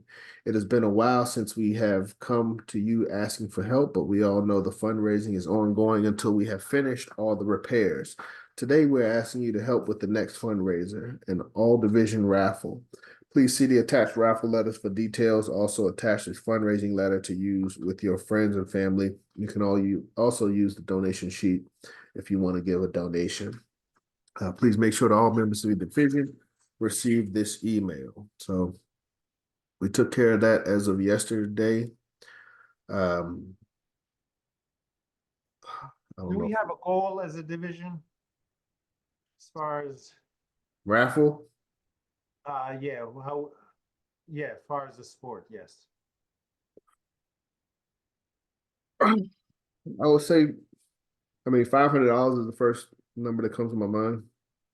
Okay, so we have to see now. Out of that $500, how much of it can come from the executive officers? Would you approximate? In other words, I'm trying to determine every executive officer throw a certain amount, and then that will equal a certain amount. Well, okay. From that standpoint, I would say $1,000. I would say $1,000. $1,000, but what portion of that $1,000 would be executive officers? The $1,000. The whole thing? So then if we have 10 executive officers, you're expecting each officer to throw $100. Yes. Okay, that's what I was trying to get an idea of. Yes. Absolutely. They sent us a couple $1,000s worth of tickets, but the commitment that I am asking for from each of our officers is 25 tickets. Let me make sure I'm doing this right. 25 tickets. And they do Would that tickets, 25 tickets be $100? yes. To sell 25 tickets, so the tickets are how much each then? Yeah, $4? that's what I was trying to get to. Okay, So the tickets are $5 for one, but $20 for a 5-pack. I see. So we would be getting it at the 5 for 20 price. So, and I would ask each officer to be responsible for 25 tickets for $100. If you could sell them 5 a piece, you have a chance to make I think $50 on the back end, or $25. Yeah. So, with the tickets, any officer can just buy the whole bunch, but what is the prize? They It looks are like for the price is $5 per ticket. No, Or not price, prize. oh, prize. Oh, first prize is $1,000. Second prize is $500. Third prize is $250, and that's all printed on the ticket. That's a good thing for each officer to invest $100. You could win $1,000. True. Very true. Very true. When I saw that letter yesterday, President John, I actually sent in $25 on my own Wow. To the headquarters. to the headquarters. Beautiful, beautiful. Thank you, thank you, Brother Cornelius. That's what it's about. Well, President John, it's very important that we keep a tally of the total that our division gives. So, Brother Cornelius, thanks for mentioning that. So make sure you include that in the total tally, because this is like a division versus division competition. And the division that sells the most raffle tickets will be in the spotlight from our parent body for a little while. I understand what you're saying, President Ross. I understand. It's a competition, internal competition. So let's have all our officers commit to $100, even though I got to borrow it from Sister Diane, but let's commit to it. Yes. And that's the point. Getting straight to it. That's the ask for each of our officers is 25 tickets, $100. If we can make that commitment, they'd like to have the drawing will be at HEC, the last day of HEC, April 14th. So yeah, And if you buy the whole book, the whole 25 tickets, and you win, we ain't gonna let anybody know you bought 25 tickets. We'll just let them know you bought 1 ticket and your ticket was the lucky one. yeah. How much is the book again? You get $25? you get 5 tickets for $20, or you can Oh. pay $5, or you can sell them $5 a piece. Okay. Isn't there 25 tickets in the book, and it's $100 for us as division members? They've got them separated into groups of 5. Oh, So groups of 5, okay. you If we buy 5 groups, it's $100. yes. Okay. Yep. 25 tickets for $100, and you can sell it. $500,000, I'll make a contribution to our division. What's that? $500,000, I'll make a contribution to the division. I don't. Oh, if you win. Okay. Or if any officer win, they should contribute the $1,000 we're talking about only. I got you. Sure. But To the division. But on a serious note, yeah, as long as everyone got that letter, we do want to keep track of our contributions as a division, but that is the expectation. I need everyone to kind of get with me, or I need to get with you, get an address or something if we want to mail these tickets or how we want to do it. But that is important for all of our officers to be aware of. Any questions, comments on fundraiser and expectations of Division 421 officers? Okay.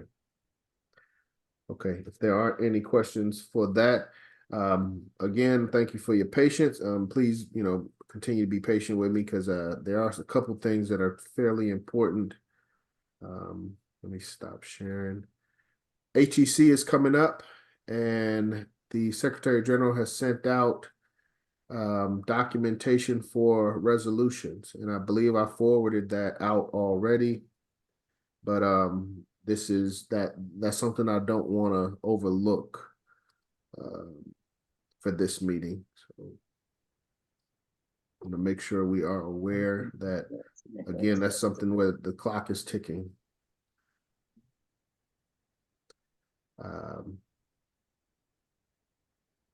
Yep, I sent it out February 21st. Everyone should have got a copy. Oh wait, why is that just Eric? Hold on. Yeah, everyone should have got a copy of this February 21st. Email states 2024 HEC newsletter and supporting documents are attached. Please share with all members in your division. So I need to kind of forward this out to our or in some format forward this out to our membership. Attach our HEC newsletter 2024 election rules, declaration to run, amendment form, items of concern form, proposal form, and resolution form. Very important email. We do need to take some time and go through this. So HEC officially April 11th through 13th. I think I've been telling people like 10th to 14th or something like that. But April 11th through 13th, we plan to travel on the 10th, drive on the 10th, be there by the evening of the 10th, and then start business on the 11th, and then travel back on the 13th. So officially the HEC is 11th through 13th, which would be a Thursday to a Saturday. So again, we need to confirm who plans to attend. I guess I'll ask that now at this time. Ross Marvin, do you think you probably not gonna make it to Philadelphia this year? No, I won't be able to make it. I understand. Sister Diane, I would like to attend. I haven't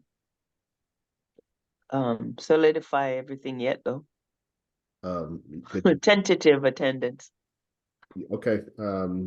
Please try to make yourself available for that time. Brother Cornelius, you mentioned that you would. Did you mention you or Brother James said he might want to go? No, I'm not in a position to take a trip like that now. Okay, okay. Let's see. Switch it over.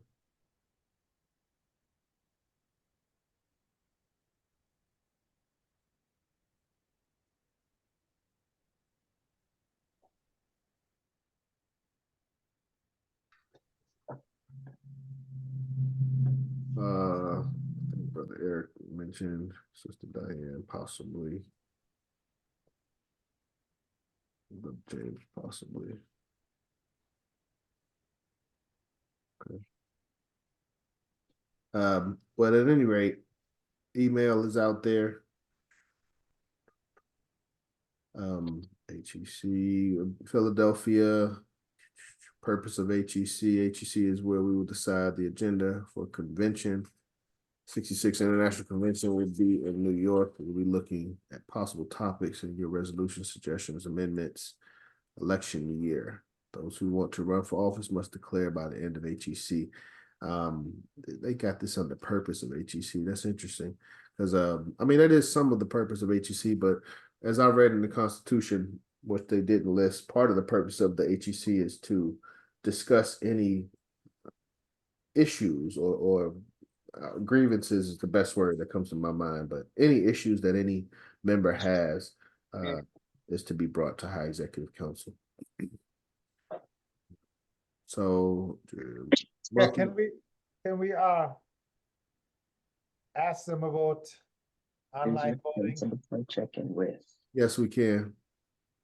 I know we're supposed to present it in like a resolution or so on.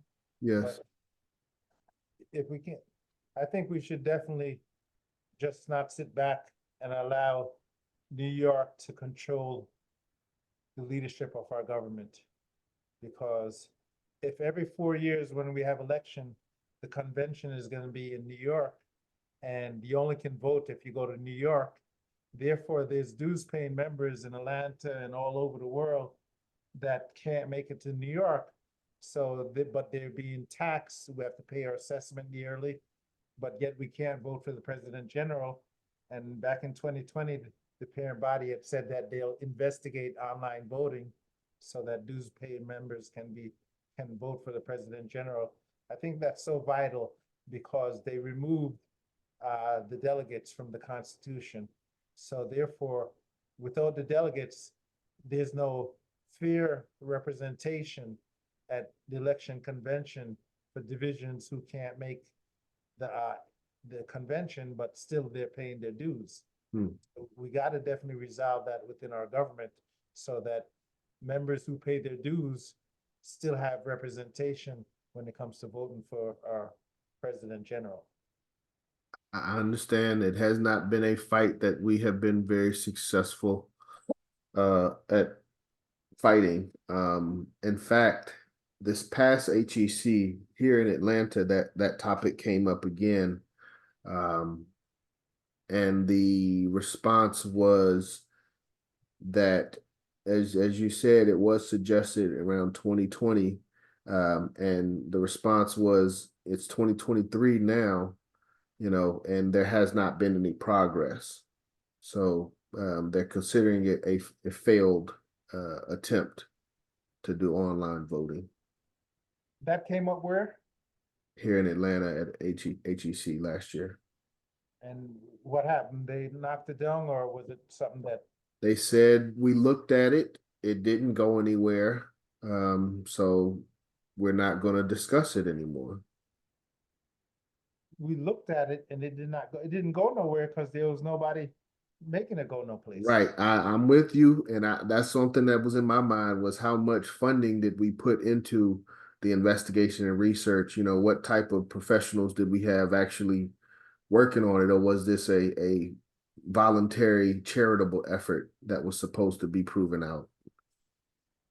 Yeah, for them to say we couldn't just kill it without even giving us a report, or, because we can implement online voting. There's systems out there that can enable us to do it, or we can just build a system ourselves, but it can be done. I'm with you. When the proof has been asked to be brought to our leadership, the leadership has not been satisfied with what they've received. That just sounds like something they don't want to do, and keep on having the elections in New York and everybody got to come to New York. If they don't do that online voting, then we should switch back to delegates, because that's the only way people paying dues can have fair representation in our government. I'm with you. And that's why I say we have to challenge, partly why we have to challenge the purpose of HEC. We'll go through it in the Constitution, but currently our leadership is set up to where they have said anything that has come before the convention floor and has been denied at convention floor cannot be brought back up at HEC. And the delegate suggestion made it to convention floor.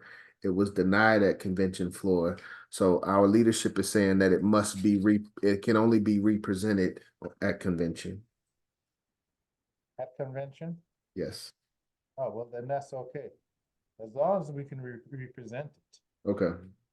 But But that don't make no sense. It's not.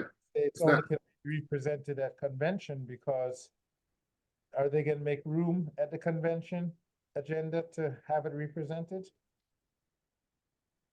It's not constitutional, in my opinion. The way I understand it, anything that we are in disagreement of can be presented at High Executive Council, whether it's been to convention or not.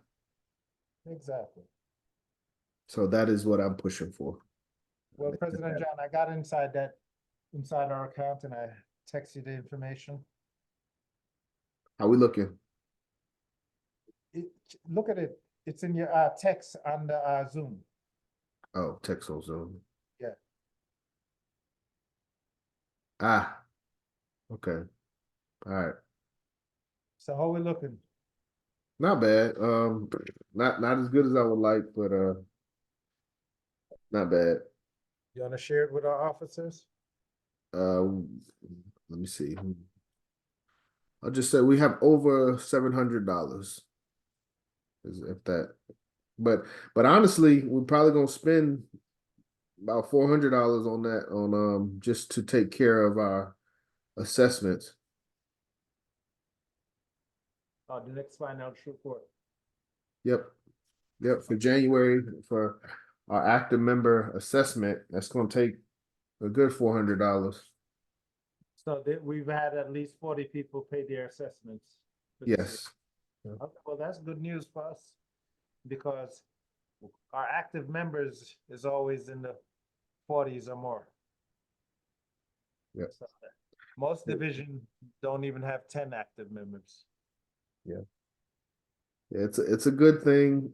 That's why we have what we have, but January is the toughest month. That's where we pay our largest expense. So after January, we'll be able to rebuild the account back. Okay. And then Garvey Day, we'll end up using some more money. You got the login information, right? Yes, So sir. Yes, check sir. those and make It sure seems to be the same. It's the same. Yeah, the only thing is, the lowercase f has been changed to capital F. That's the only difference. Okay. Okay. Any other questions on HEC and resolutions at this time? Again, we'll have further discussion at our Tuesday Constitution study groups. And there's already other divisions excited to participate, and they have resolutions prepared as well. I wanted to present a motion, but I don't want to do it now. I wanted to do it now, but our meeting's already passed over. But I just wanted to make you aware of it, President John, and to make the other officers aware of it. Maybe I can present it at the next executive meeting. A motion that between now and Garvey Day, we focus on manifesting the works, or start to manifest the works of our office in the executive body. And we also plan for Garvey Day and no other events between now and Garvey Day. So that's the motion I wanted to make for us to vote on, so that way we have to understand that we, the UNIA, is different from most organizations. And what makes us different is because we're a government. And we have to be about building the government. So the other things that's happening in the community is important, and things are always going to happen, but there's nobody in the community that's going to build the government of the UNIA but us. So let's focus on building our government straight up until Marcus Garvey Day before we have any events planned. Of course, we can attend events because we're going to be part of Malcolm X Day. We're going to be part of Juneteenth and other events. But as far as us putting on events, that's the motion. What I'm suggesting, that we put our focus to planning Garvey Day, so that when Garvey Day come, we have over 25 vendors minimum, or as maximum as we can have. So that way we maximize our income on Garvey Day. And that can happen if we start from now, because it's already March. So that's like 4 or 5 months away. And if we start from now and get out a flyer, seal up the location, get out a flyer 4 months in advance, when Garvey Day come, we'd have a lot of vendors. And we'll have a big turnout.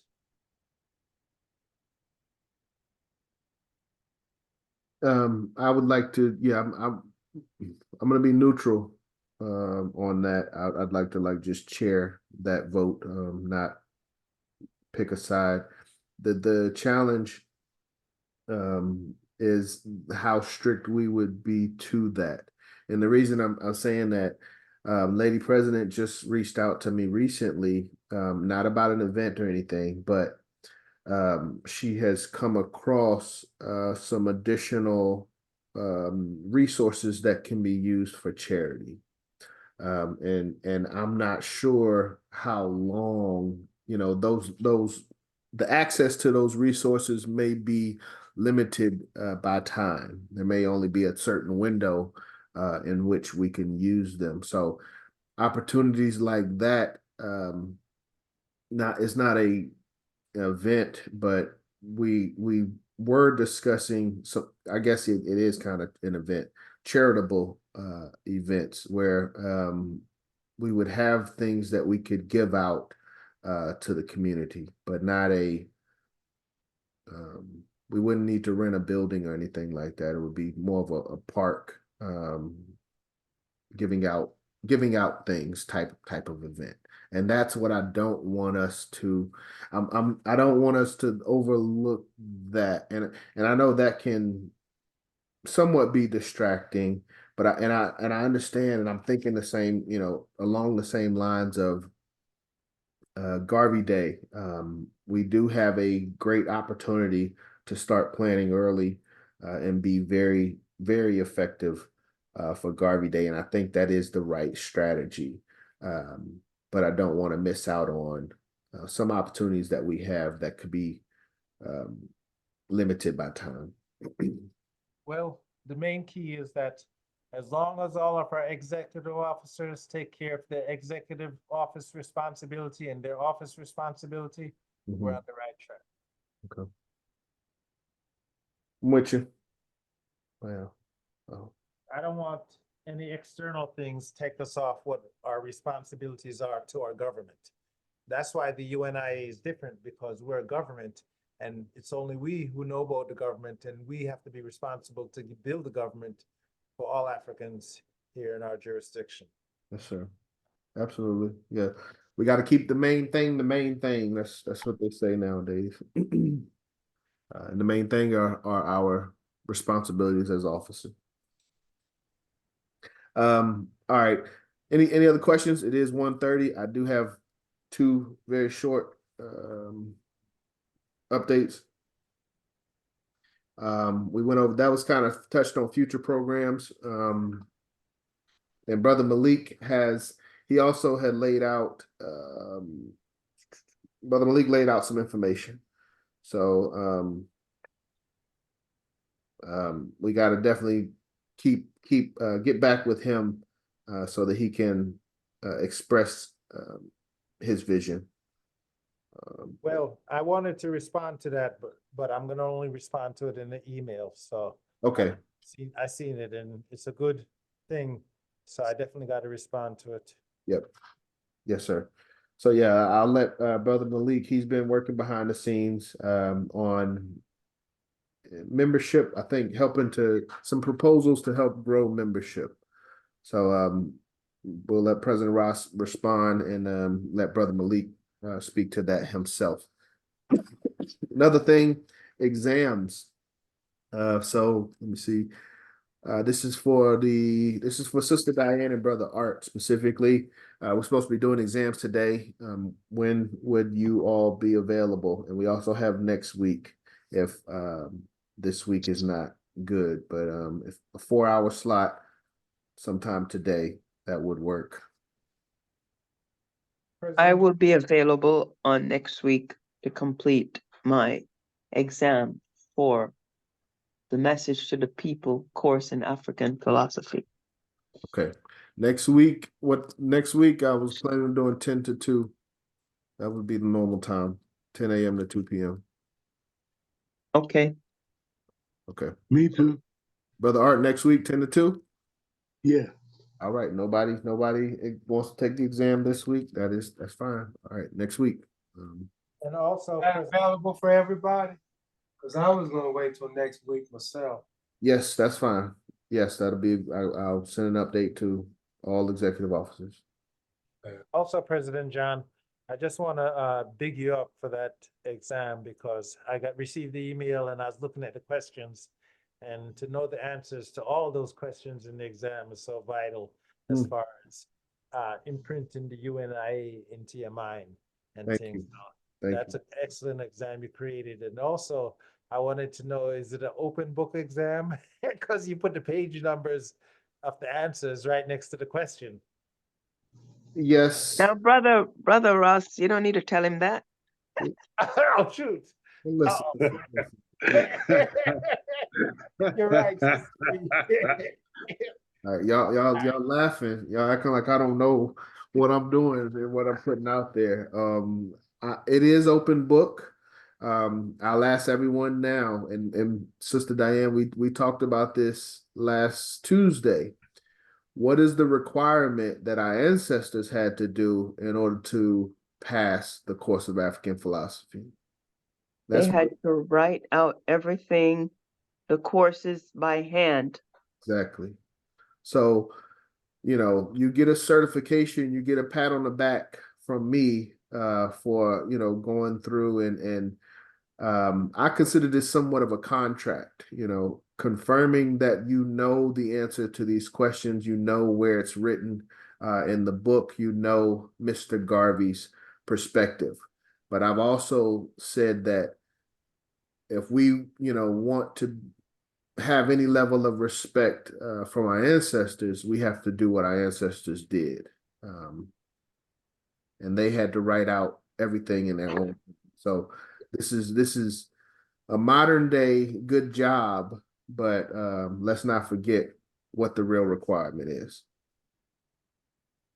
So in other words, you're saying there aren't any multiple choice. We have to write all the answers out.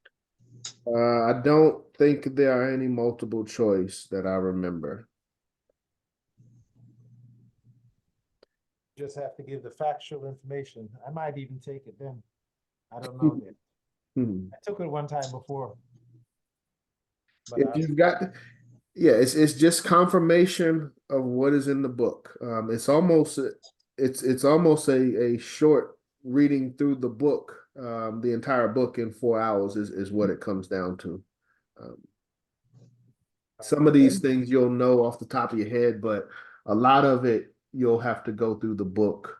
Well, some of it you'll have to go through the book and understand Mr. Garvey's perspective.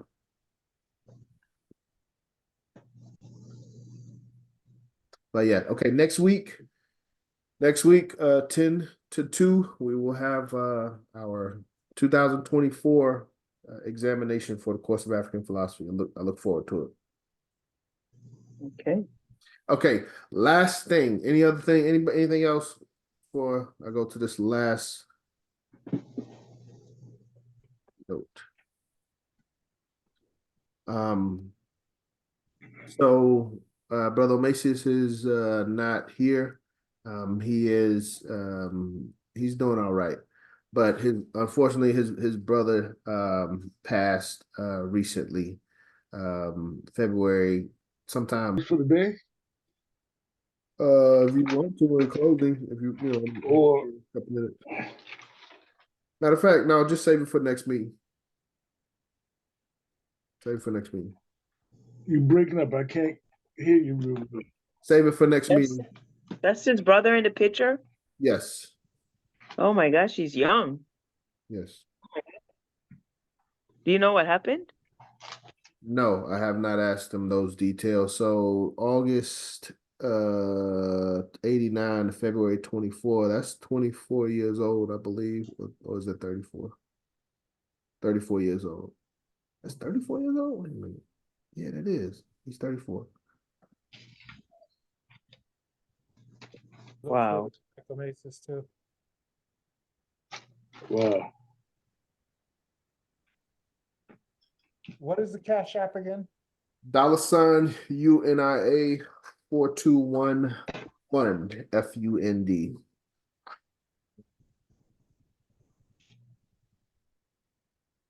You need it by today? No, I don't.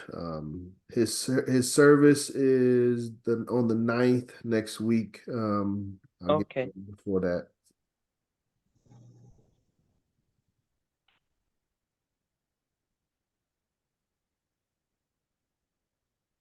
Wow. Yeah. So that's all I've got. If no one has anything else, we can close out.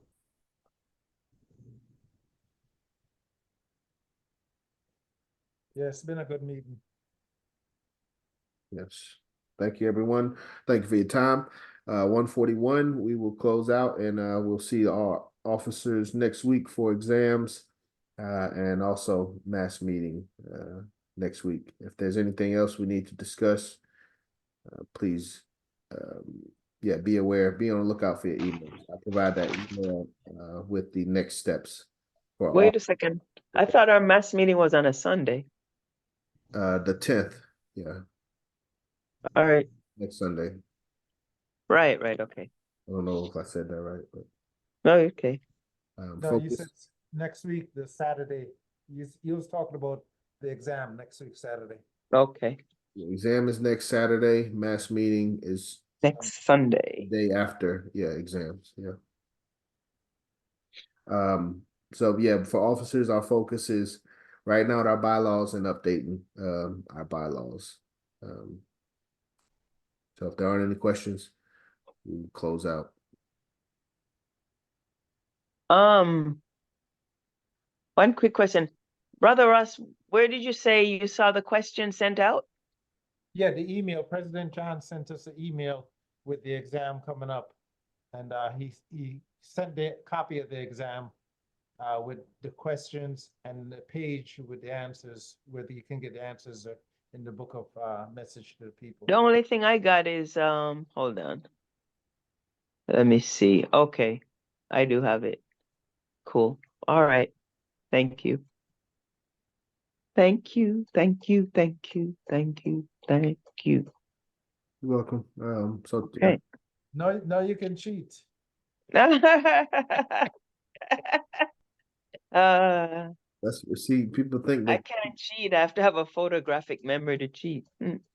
It's an open book. Right. But to write it without looking at the book, I need a photographic memory. I still have to look it up. Yeah, we'll have the whole week now to look it up and be ready. but Mr. Garvey says in that text that we demonstrate our merit or knowledge of that text by our ability to grow our divisions. So, it doesn't matter if you get 100%, all the answers right. If we can't grow our division, we are not showing proficiency of the course of African philosophy. Right. So, That's a good measurement. okay, I'll close out. President Ross, you want to do the motto? You want me to take care of? Yes, I'll do it. Thank you. One God, One God, one aim, one aim, one destiny. one destiny. Africa for the Africans. Africa for the Africans. Africans. Those at home Those Those at home and those abroad.